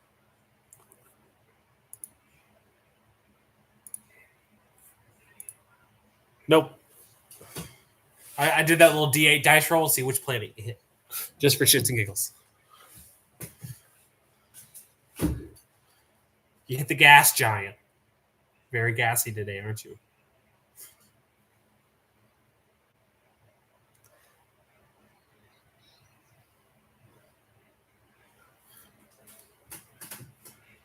So, this is a split. It took him like 30 seconds to get over to here. So, Velfie, what'd you do as soon as he started moving?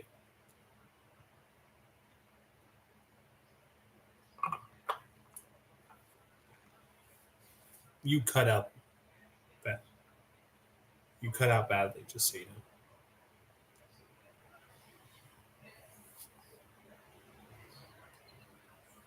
Okay, give me a stealth. I mean, the guy's going to be aware, but let's see how well you did.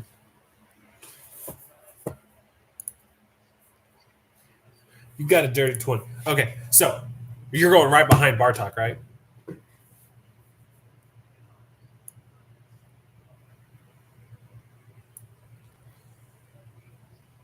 Rachel, were you following Bartok's trail? Okay.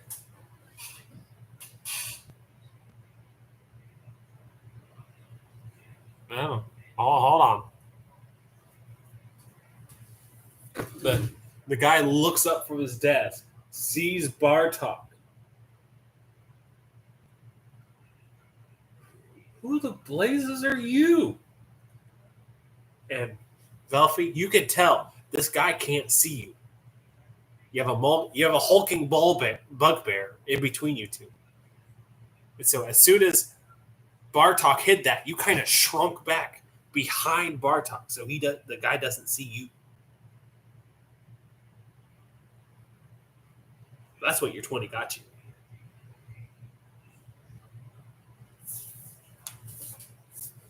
So, roll initiative.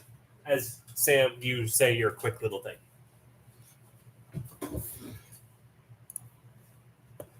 All y'all are rolling initiative.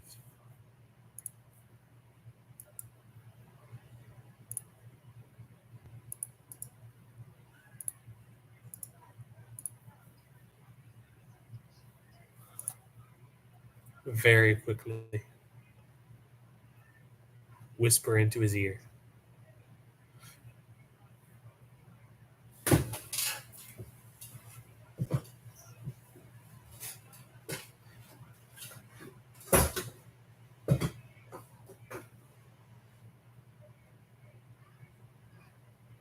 You see him look up for a second.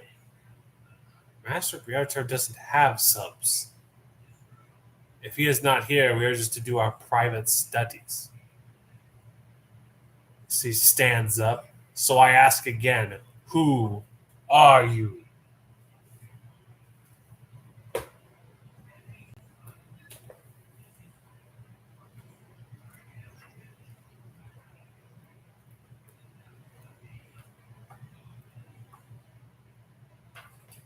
You guys have their...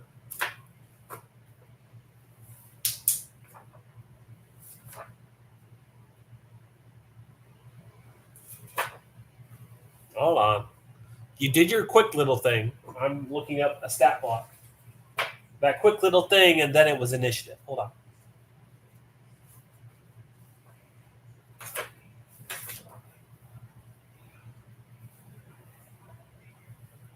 All right. Trying to see exactly what stat block we're supposed to be using for these guys.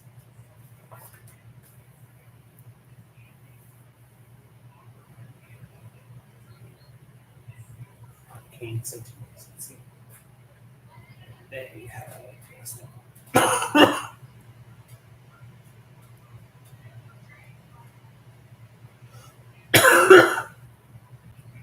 There it is. Thank you.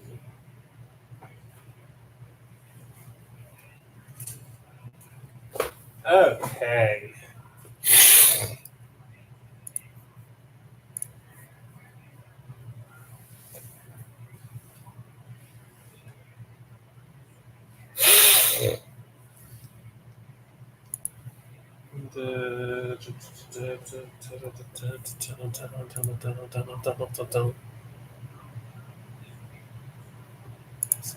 We roll real quick.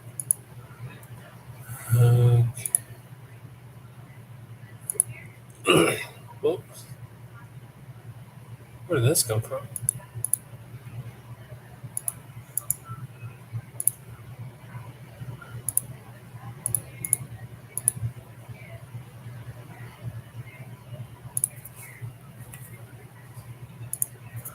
Five. Okay. Rachel, what initiative did you get?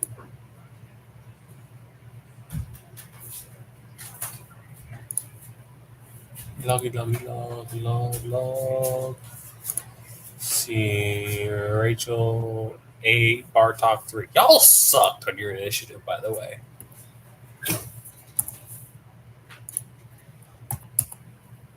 Like, you had an 8. He had a 3.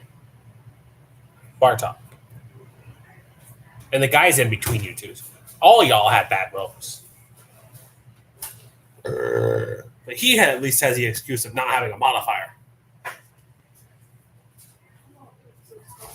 So, Rachel, you go first.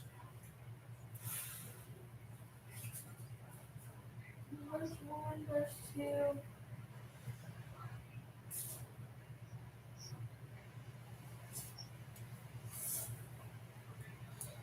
I'm surprised you're actually going to shoot him from behind Bartok.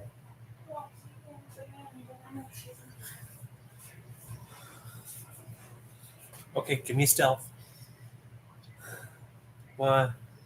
The dryer's still spinning. Or washer. So, And our blanket. Just saying. What, are you want to lay down? Is that it? I have nothing else to do.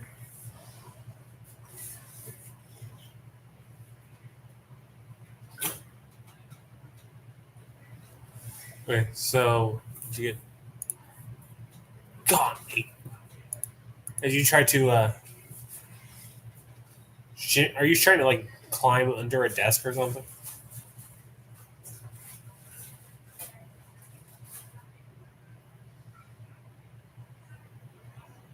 Okay. Just as you go under the desk, you clatter the chair, and yeah, it's a spoon. It's too big of a Those are our spoon size. No, this one's smaller. No, This one's smaller. they are the exact same size. No, it's not. Yes, it No, is. it's not. Her spoons are just bigger than our spoons. So, yeah, you know you've clattered the chair, and it falls over. You can continue crawling under the desk if you wish.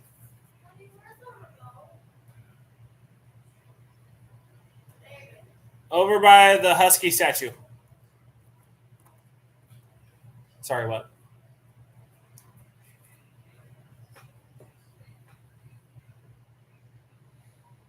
As your bonus action. Okay. Give me a perception roll.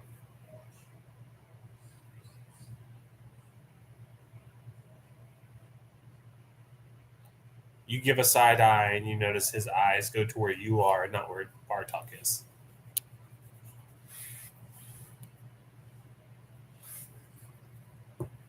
Yes. You two lock eyes for a half second.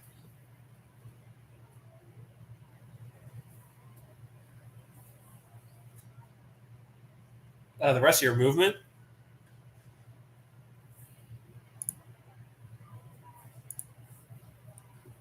And so, because you crouched down, crawled,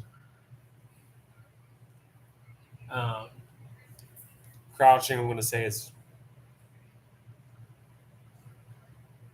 since you were doing it stealthily, like you were trying to stay hidden behind Bartok as you went down to go under the table and down. That's going to be 5 movement just for getting down, and then another 5 to get under the desk. So you're on the other side of the desk, on your belly.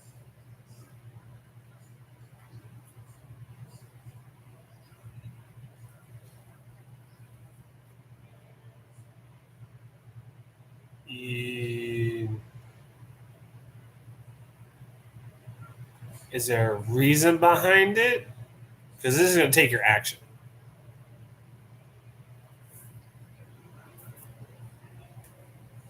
Okay, that's your action.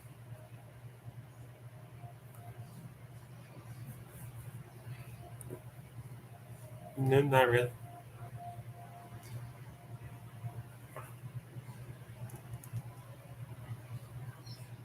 So you're just laying on the floor looking for something?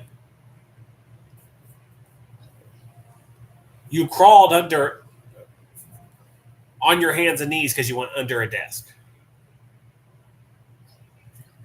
Okay, you're on your hands and knees looking for something. That's how you end your turn, yes?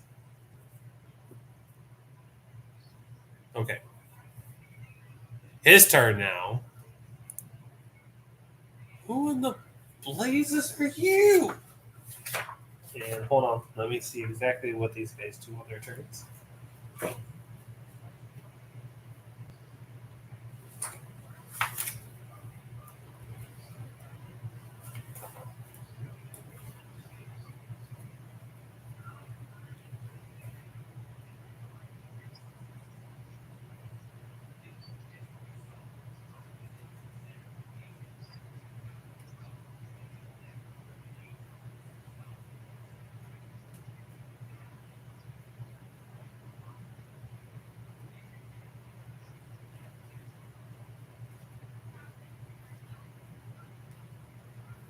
You can try to initiate a conversation.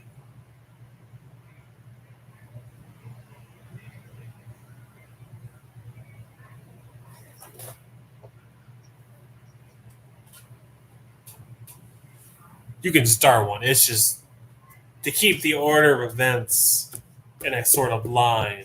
Started initiative.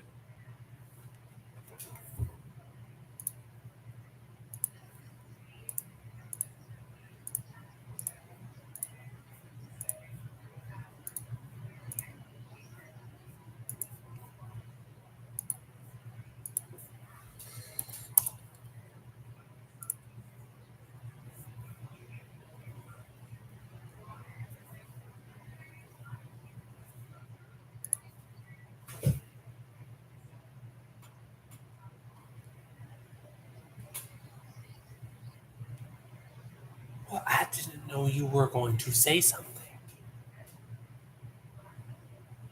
The action, your act, if you were going to say something as you looked around, that could be your action. You didn't specify. You said you were going to act like you were looking around, like you were patting the floor.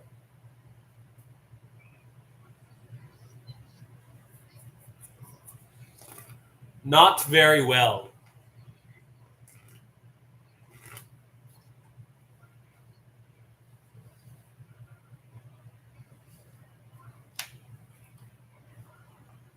Not very well.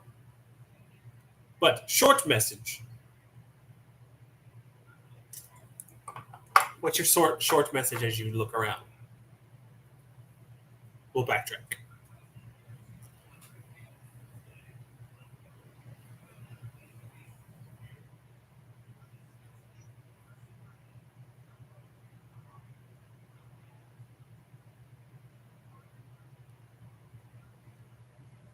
Dropped my glasses, lost my keys.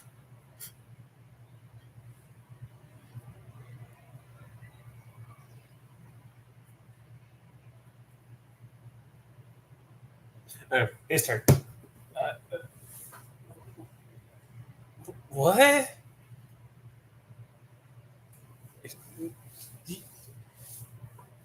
You're not supposed to be here.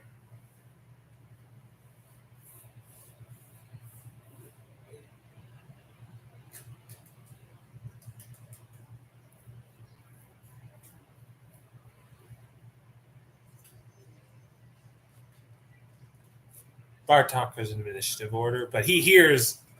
I'm sure he can kind of guess what you're trying to do, so he shouldn't screw it up too much. Right, Bartok?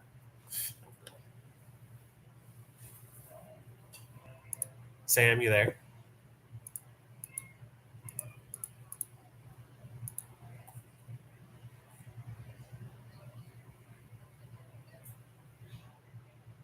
I thought he would have too by now. So I guess we'll have to wait on Sam. He's typing.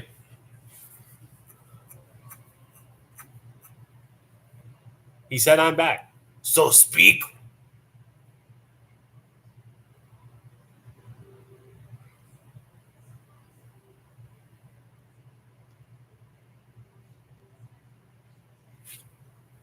We don't hear you.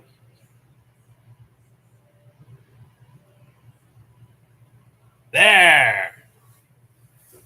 Your mic must have fizzed out.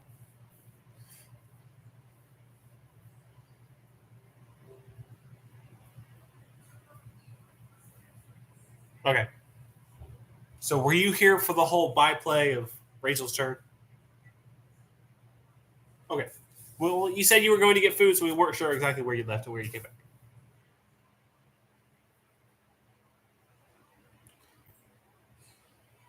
Okay. So you know the byplay that just happened.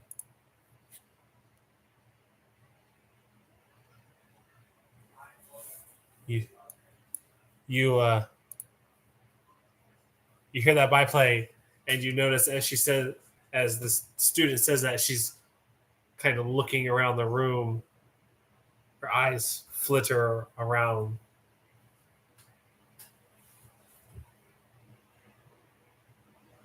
It is now Bartok's turn.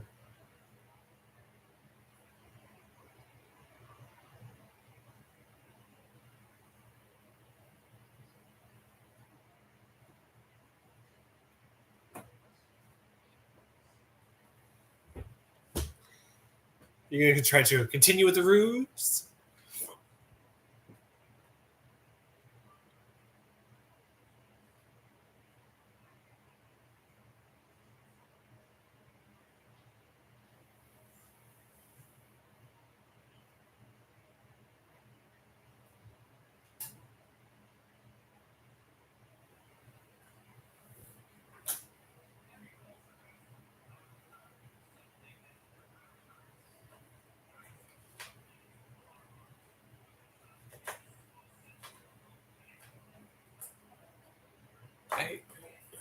Yes.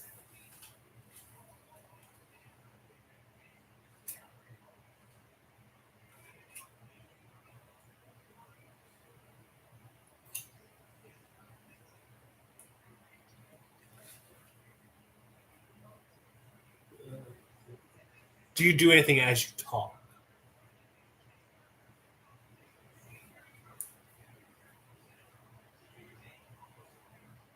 Okay, but here's the question: Do you crawl? Do you crawl further out of the space you're in now?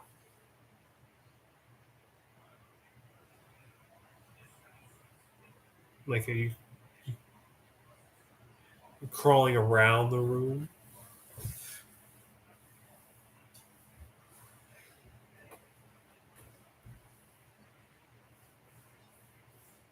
Yes, it would be on roll 20, which would be computed.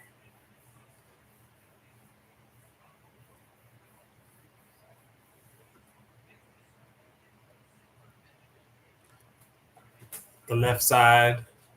Up to,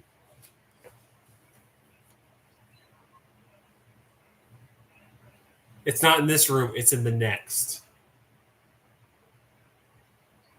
Yeah, it's in the bottom half of the next room. So you're basically wanting to go along the bottom row of desks to the.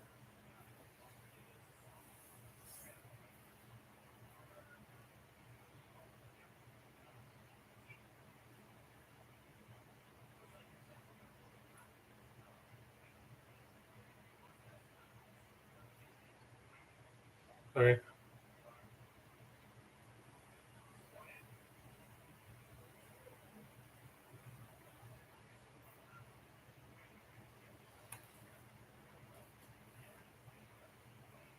So because you are on your hands and knees and like quote unquote looking for something, your movement speed shall be halved.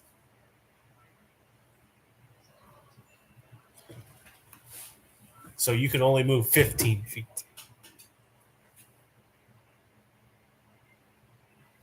And are you specifically going under the desks?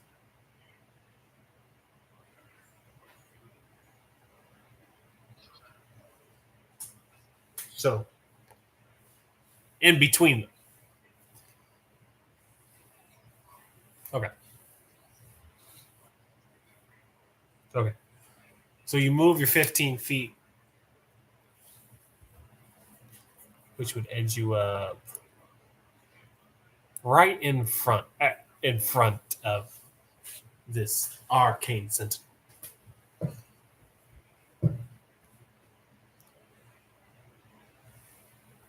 Uh, you're not supposed to be here. No one's supposed to be here after hours. And she's going to kind of kneel down and help you up. Do you resist?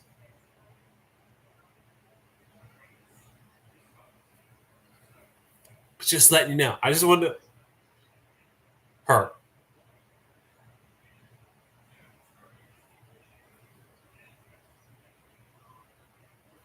Yes.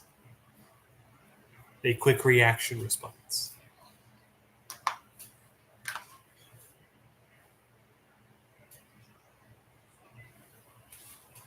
Okay. Okay, well, I'm I'm just gonna go back to my room then. And she goes. I need to pull up stat lucky. How much movement speed do these guys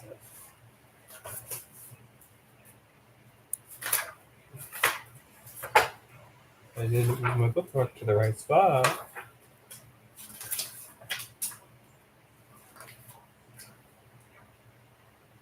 There. Where did? Oh, I went way too far.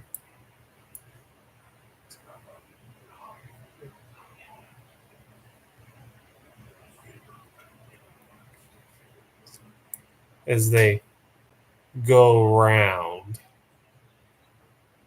since you already used your reaction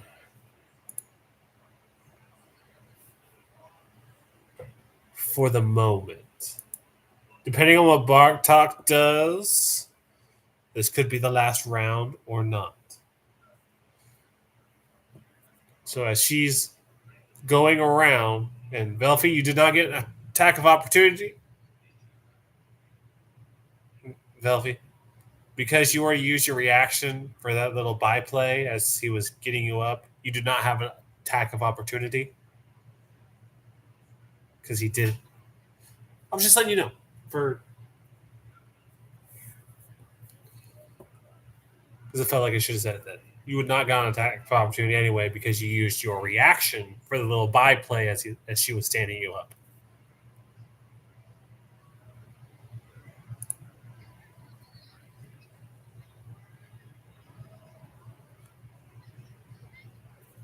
Okay. Sam, are you back?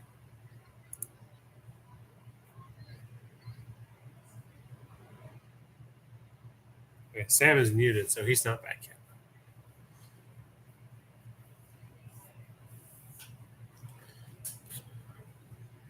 Yes, but remember, no one's supposed to be back here.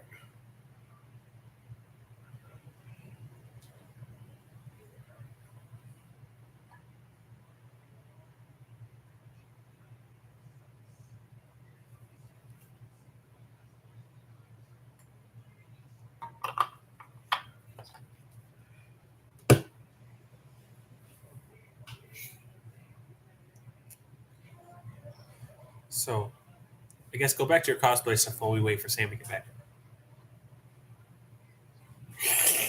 You had to stop for a minute because you had to go to the computer.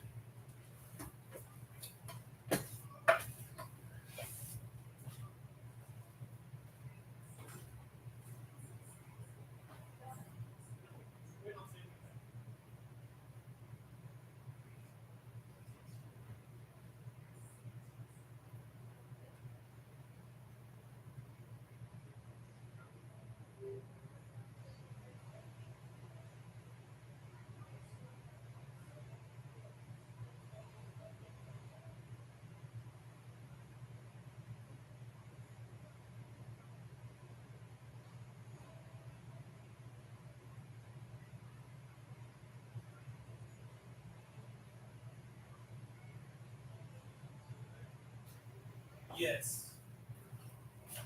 So, did you hear the byplay? Because I know you muted you.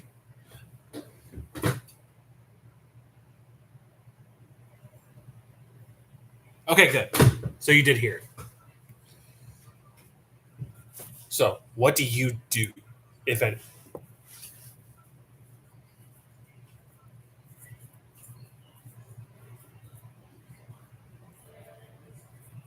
Nope.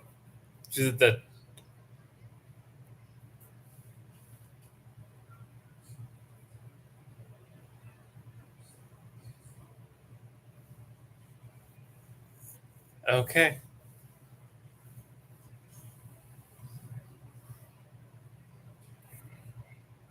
So she is just going to leave, close the door behind her. No longer an initiative.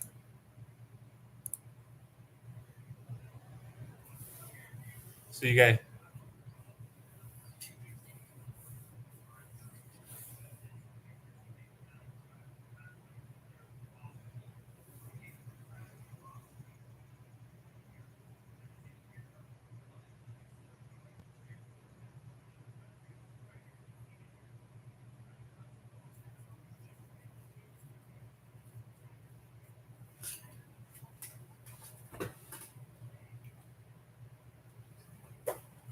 Okay.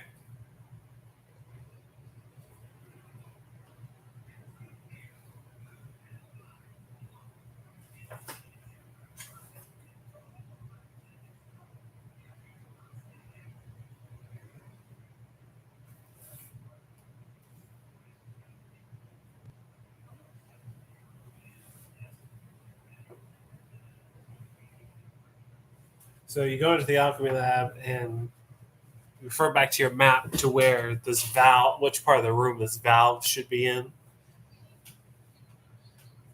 So if you give me either a perception or investigation check to figure out which exact valve it is, go for it.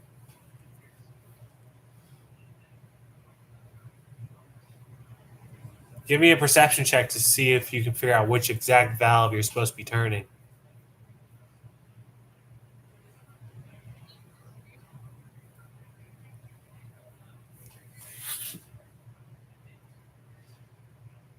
You just kind of glance around the room as a perception. You see which one it is. It's like, that valve's not hooked up to anything. They said it was seemingly non-functional. So you go to the valve that's not hooked up to anything else. It's just jutting out of the wall. You go and you turn it counterclockwise for a full rotation until you hear a little click. And so we are going to pause on your section. Go back over to Drax. As he is searching around this room for any clues. And he's like, the map says it's supposed to be right here. Might as well give it another shot. So he gives another perception check. Actually, no, he's going to investigate this time.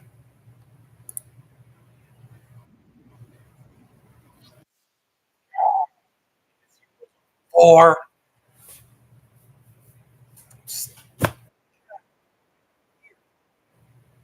Nothing here.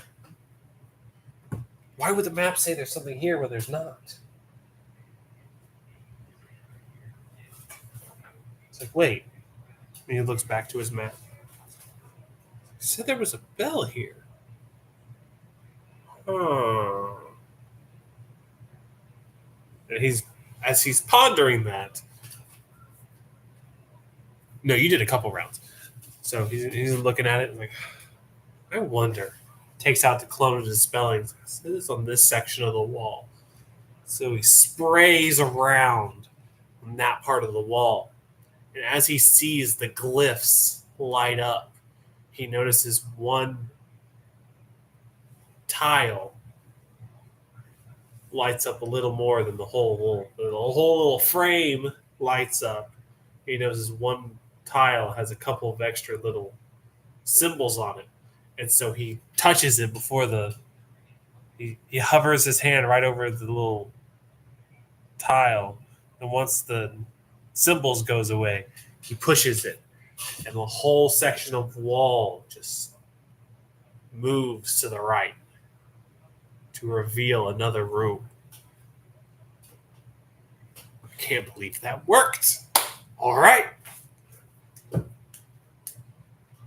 As he steps in, he hears a voice. Who are you?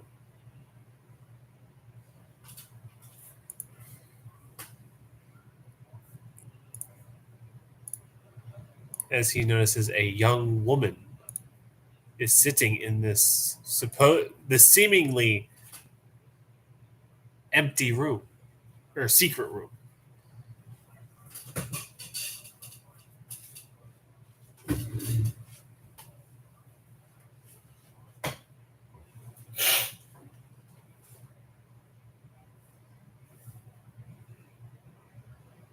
He sees she's sitting on a table and closes a book as she looks up a little confused. You're not Batio.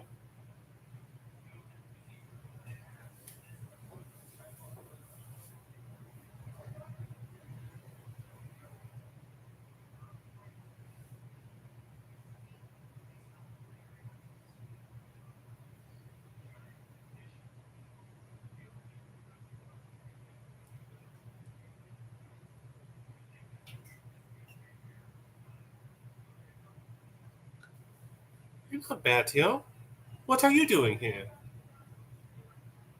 Um, I was supposed to. Is there a sconce in this room that you don't use? Um, yeah, it's over there. Why? Is Batio okay?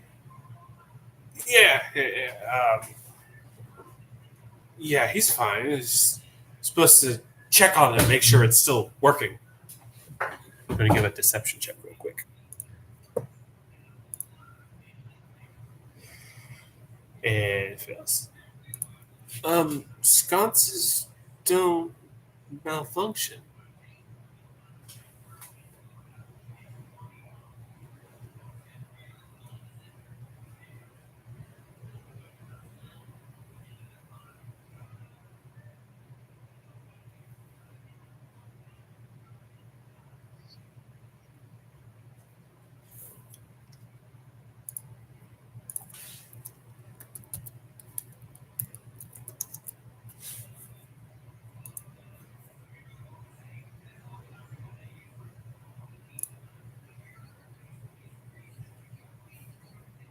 Yeah.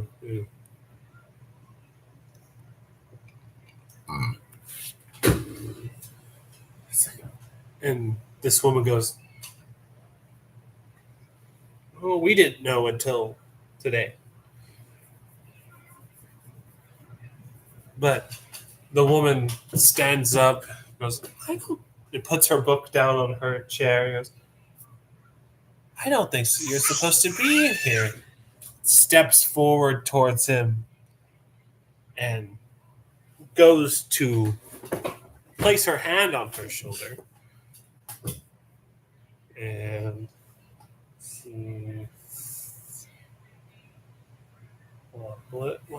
How does this work? Okay.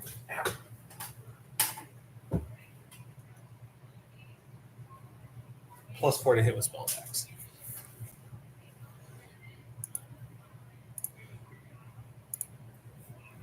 Oh god!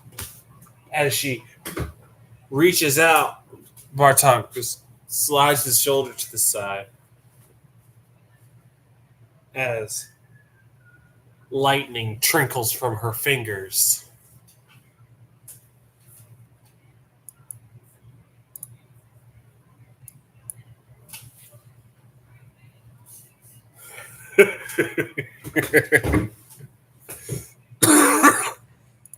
Did you not hear me correctly?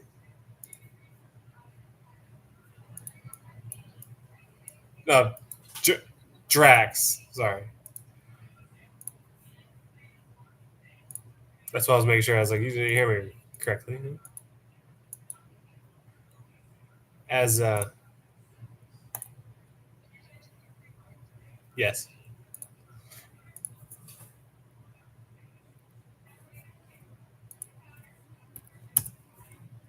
And what's Drax initiative? +2. So a 6. Okay.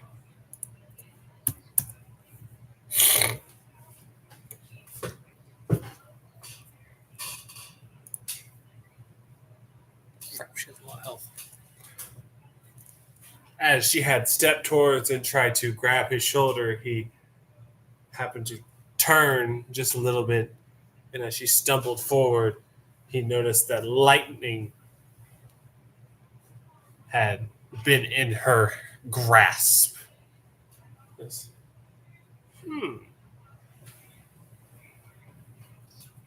Yes. And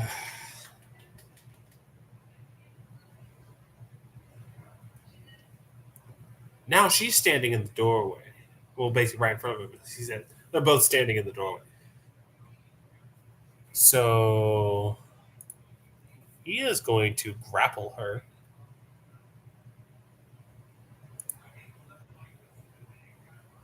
Wow, all these terrible rolls.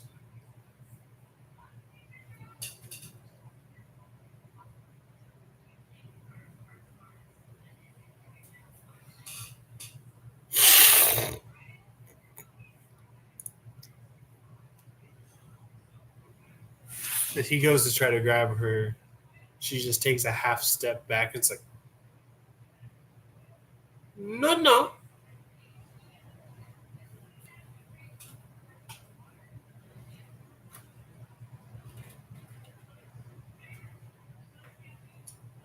And that was his action. And she's in the doorway, so there's not much he can do.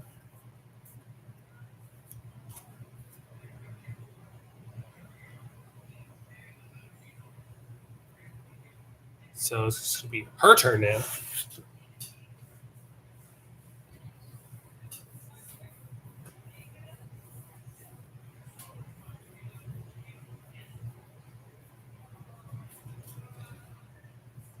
So I'm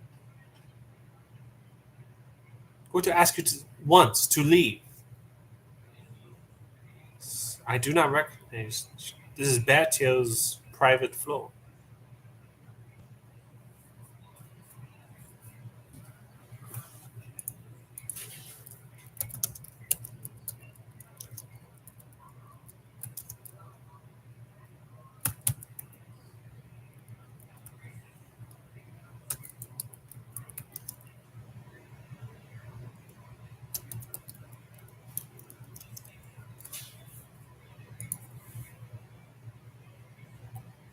Oh, yeah, it's an instant.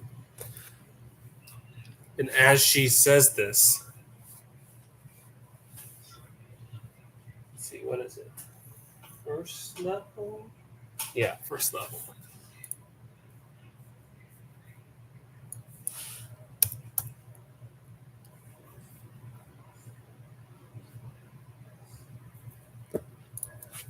She is going to cast Magic Missile.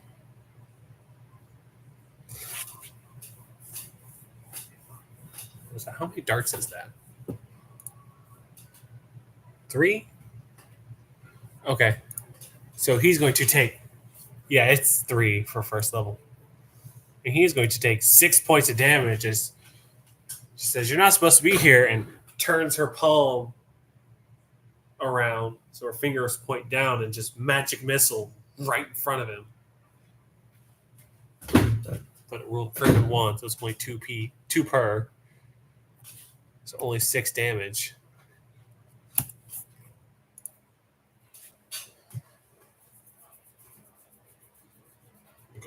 Why you? And he is going to.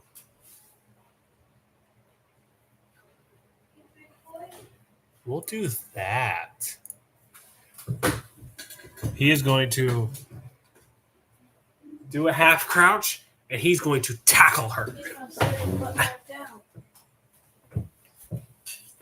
He's just going to shoulder check / tackle her.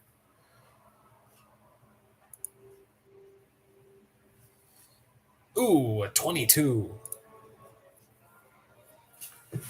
As he basically slams her against the wall.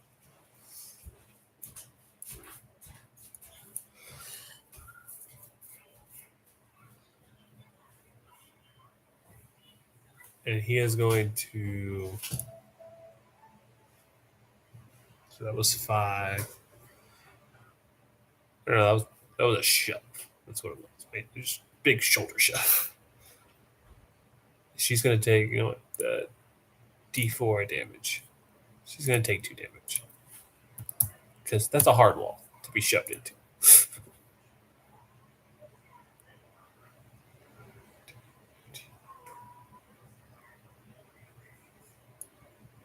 And she's going to get an attack of opportunity.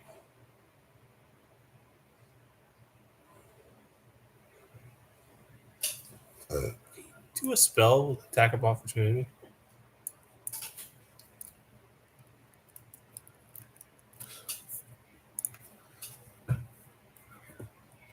No, melee weapon attack.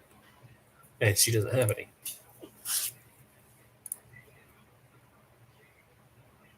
10, 15, 20, 25. His bonus action, he looks for the sconce and finds it. Now it's her turn. She goes,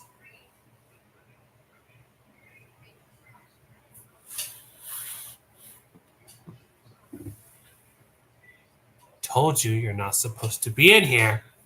Cast magic missile again. Wow. Another 2. Or another 1 plus 1. 6 damage. So 46. There's 3 more blasts. Hit him. And she is going to move there. And he is going to use his action to activate the sconce. Oh, rotate it.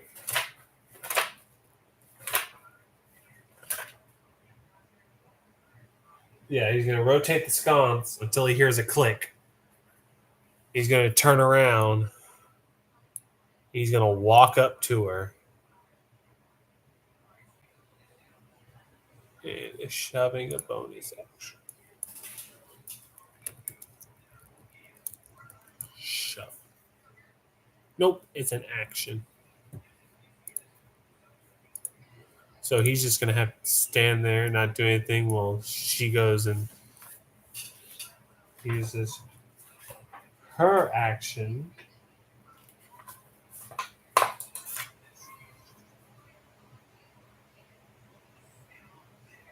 to enlarge herself. She casts the magic and she grows like, told you you're not supposed to be here. She blocks his path with her enlarged form.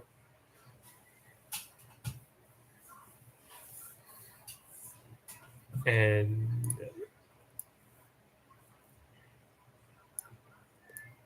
about now would have been the end of your interaction with her, with that sentinel.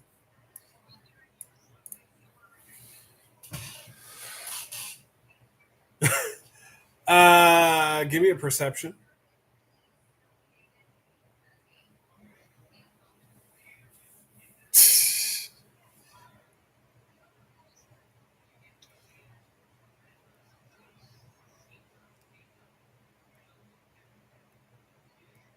No. You were too busy lying your ass off. Too busy crawling on the floor.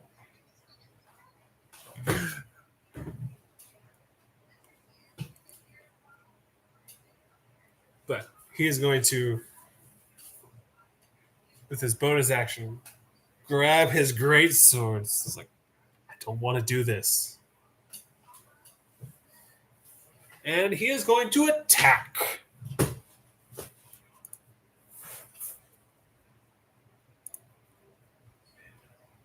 And he has 2 attacks.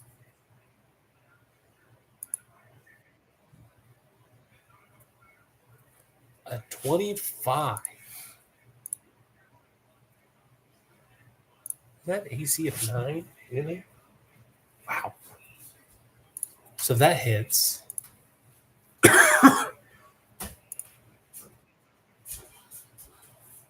For 13. And he is going to smite. He knows that we need to hurry, so it's going to be a 2nd level. So that's going to be a total of 28 damage with the first swing.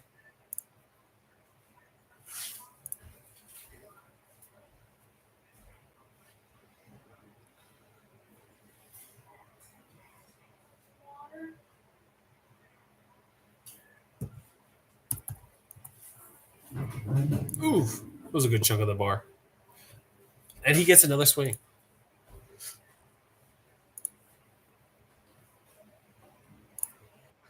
Or wrong button.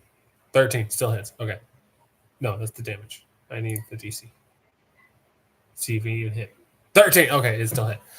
So 13, and he's going to smite again at 2nd level. Another 28 of damage.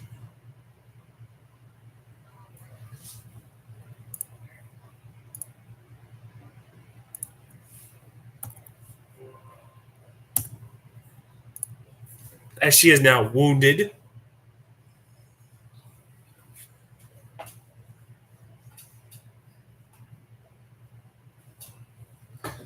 She goes. She. No, please. Please don't kill me. She puts her hands up and starts. It just shrinks back to her normal size.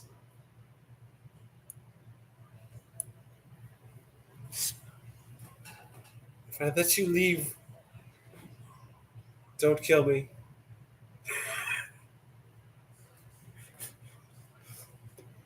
Thankfully, Drax does not play like Poseidon.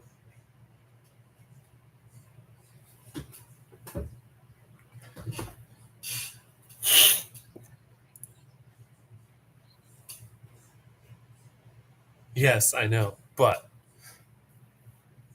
Drax is a lawful good paladin.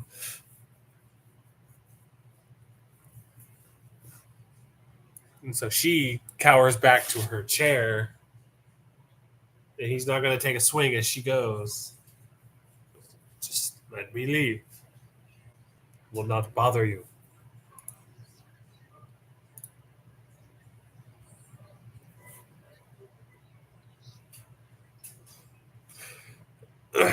As he carefully steps backwards out of the room. As she does nothing, she just kind of sits at her chair, holds her book with her like arms crossed around it on her chest. Please leave. Spare me. I meant you no harm. Just had to activate that switch. As he rounds the door. And initiative is over. We are paneling back to you guys.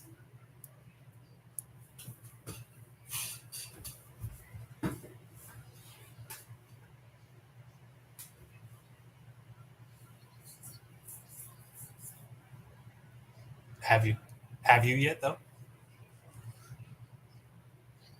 Okay, good. Good, you're paying attention.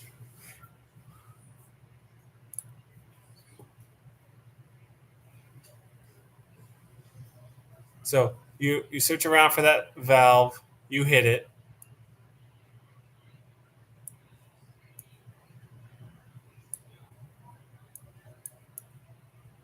And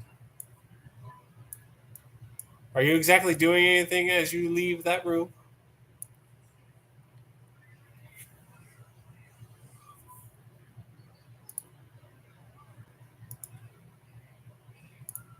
As you exit the alchemy room, who exits first?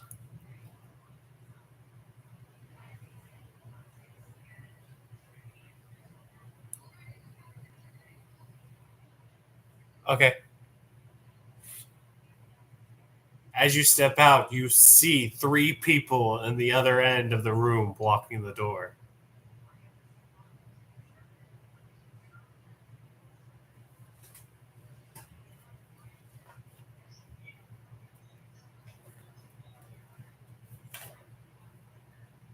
What did you hear?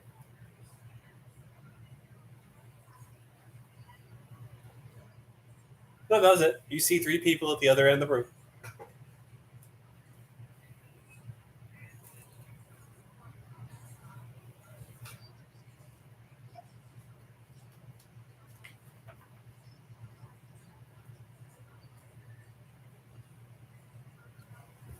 No, and no one's supposed to be here. The red cloaks are on their way. They all kind of smile at you with a pompous smirk.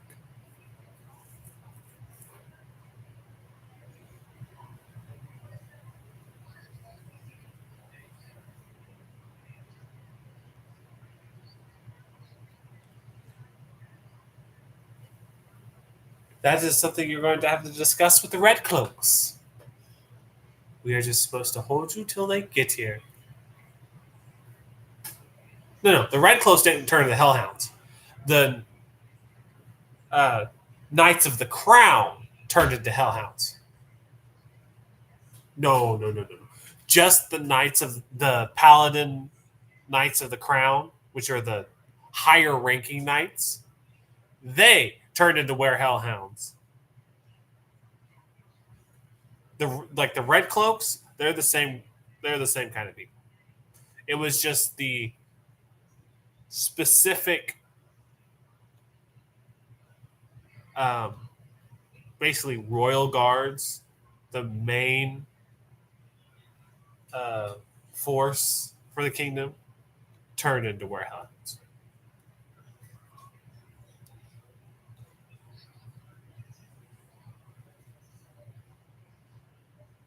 On the ground floor, you only had to do 2, and then Drax had to do 2 upstairs.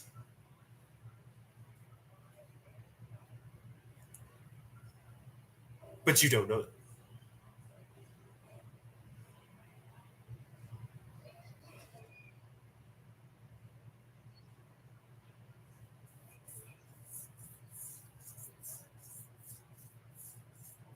No, they will find you in here.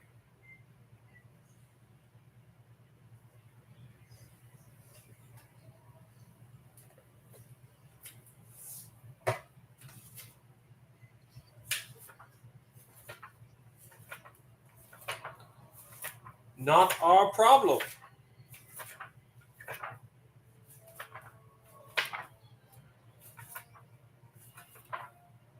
Amuse me. Why is that?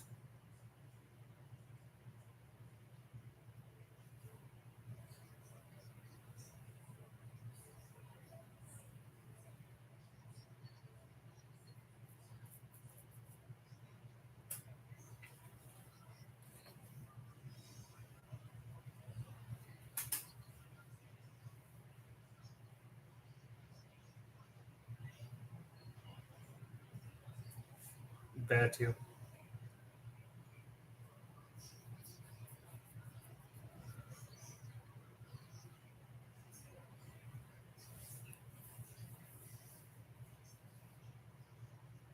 Yes.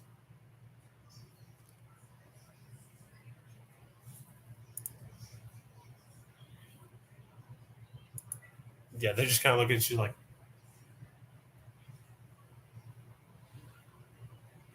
what would you say to help her with that ridiculous lie?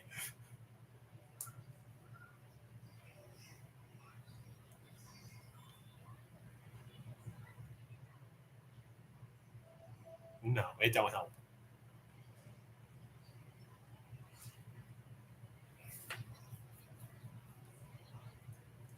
Oh, I know what you're trying to do. But they just look at you as, oh, but they just look at you.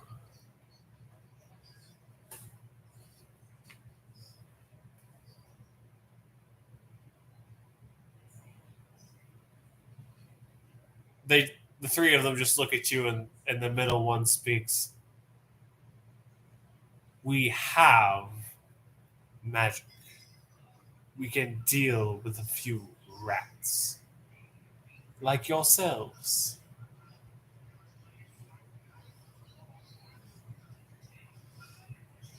With whom?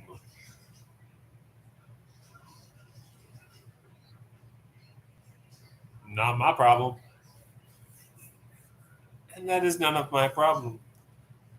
Everyone in Algaria knows that the Emporium of Marvelous Rarities, other than the storefront, is off limits to all.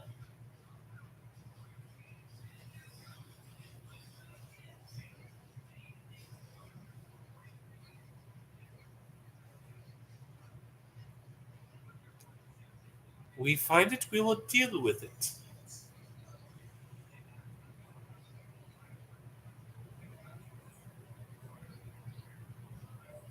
And what exactly is that? other than a rat.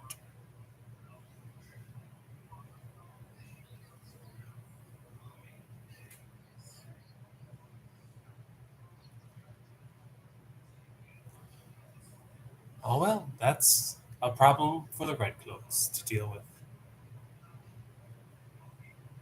Yeah.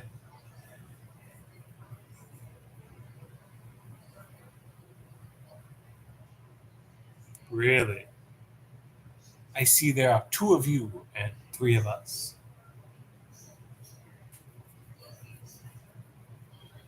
Do you really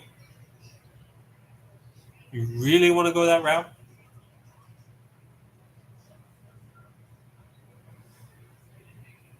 Yeah, since you're standing in the door.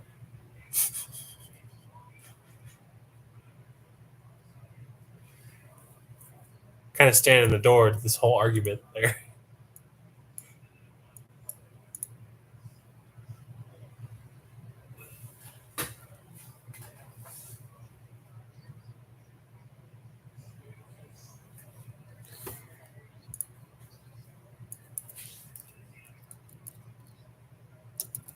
You're going to what?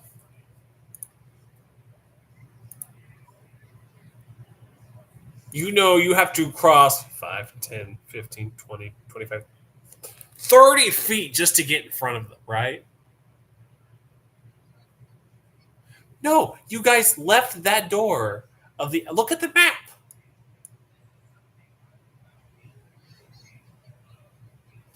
Okay, so you remember the study room. You know the laboratory. You were the out. Yes. No. You stepped out of the door, and they were all the way on the other side of the room, blocking the other door,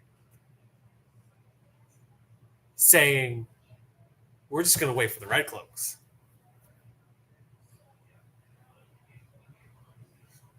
So, in the conversation you were having, what were you doing?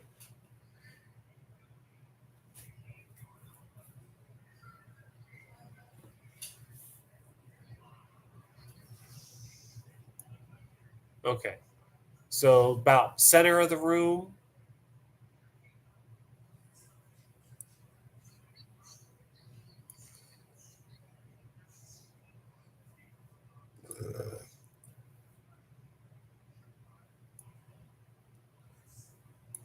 Okay. Sam, since she's moving, are you going to move as well?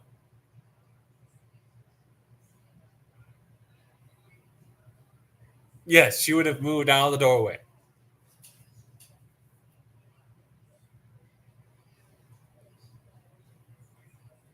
Yeah, if you don't worry about sneaking, you can push the chairs in and be able to go in between them. Okay. Well, when you get to that last row of desks, actually, so you're 10 feet away from them, you have just finished your little discussion. And they are going to go, "That's far enough." Do you stop when they say that? So the main one who's been talking is the guy in the middle. And he is going to cast Scorching Ray as you take another step forward. Okay.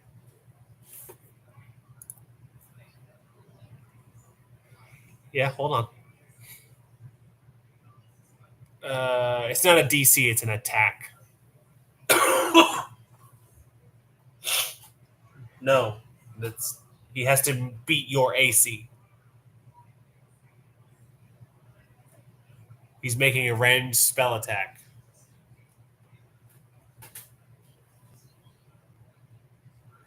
No, he just has to beat your AC. You're thinking of like Fireball, where it's an area effect. This is Scorching Ray, which is you create 3 rays of fire and hurl them at your targets. It's like Firebolt instead of Fireball. Well, yeah, that's okay. There's no save. It's just He is trying to hit you. And since you're the one doing all the talking, you're going to get. Or, no. Bigger one's right next to you. So 2 of them are going to go for the big guy. 1 of them is going to go for you. So for the first one, which is going to go to you because you're all up in his business.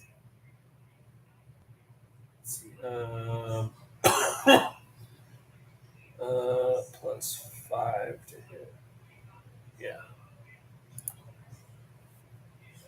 How's 13 for Rachel? Does not hit. Okay. So he throws a little fire at you, and it misses. So Bartok, how's 14? No. How's dirty 20? Okay, and damage. You got anything against fire? Okay. You're gonna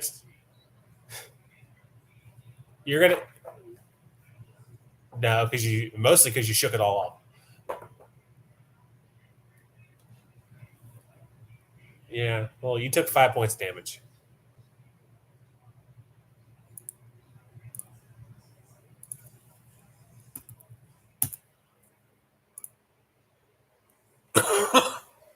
And roll initiative.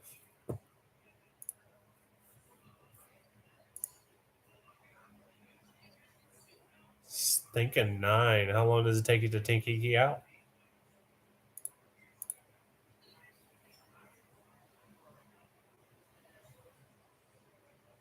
Oh, that was the short sessions. Normally it was 5 to 9.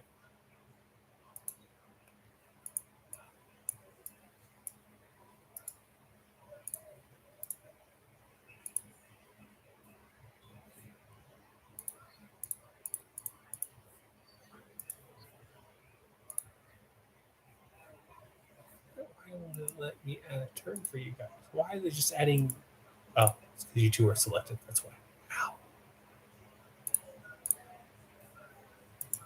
Okay. Sam, was that a 2 with your initiative modifier? So you rolled a 1. Okay. Rachel? Well, at least get this initiative order, and then we'll. 11. And then you got. Yeah, so let's see. 5, 14, 3. 5, 14, 3. 5.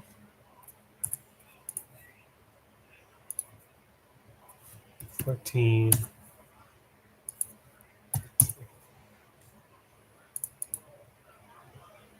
So I guess we'll stop there.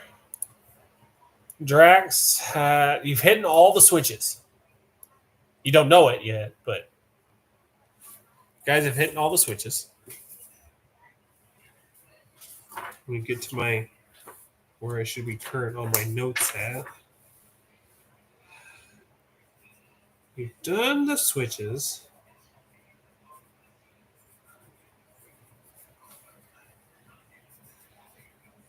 Drax, quote unquote, fought that person.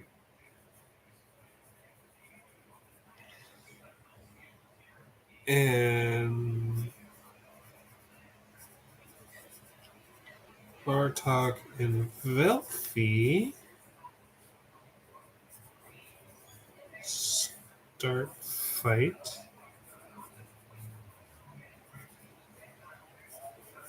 With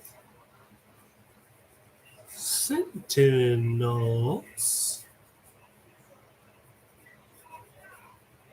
while Red Cloaks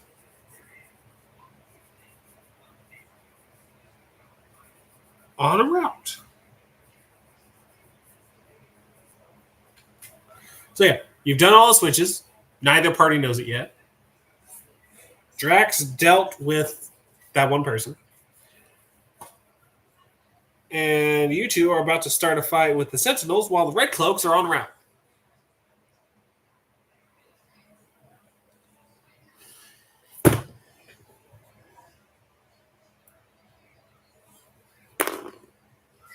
Okay.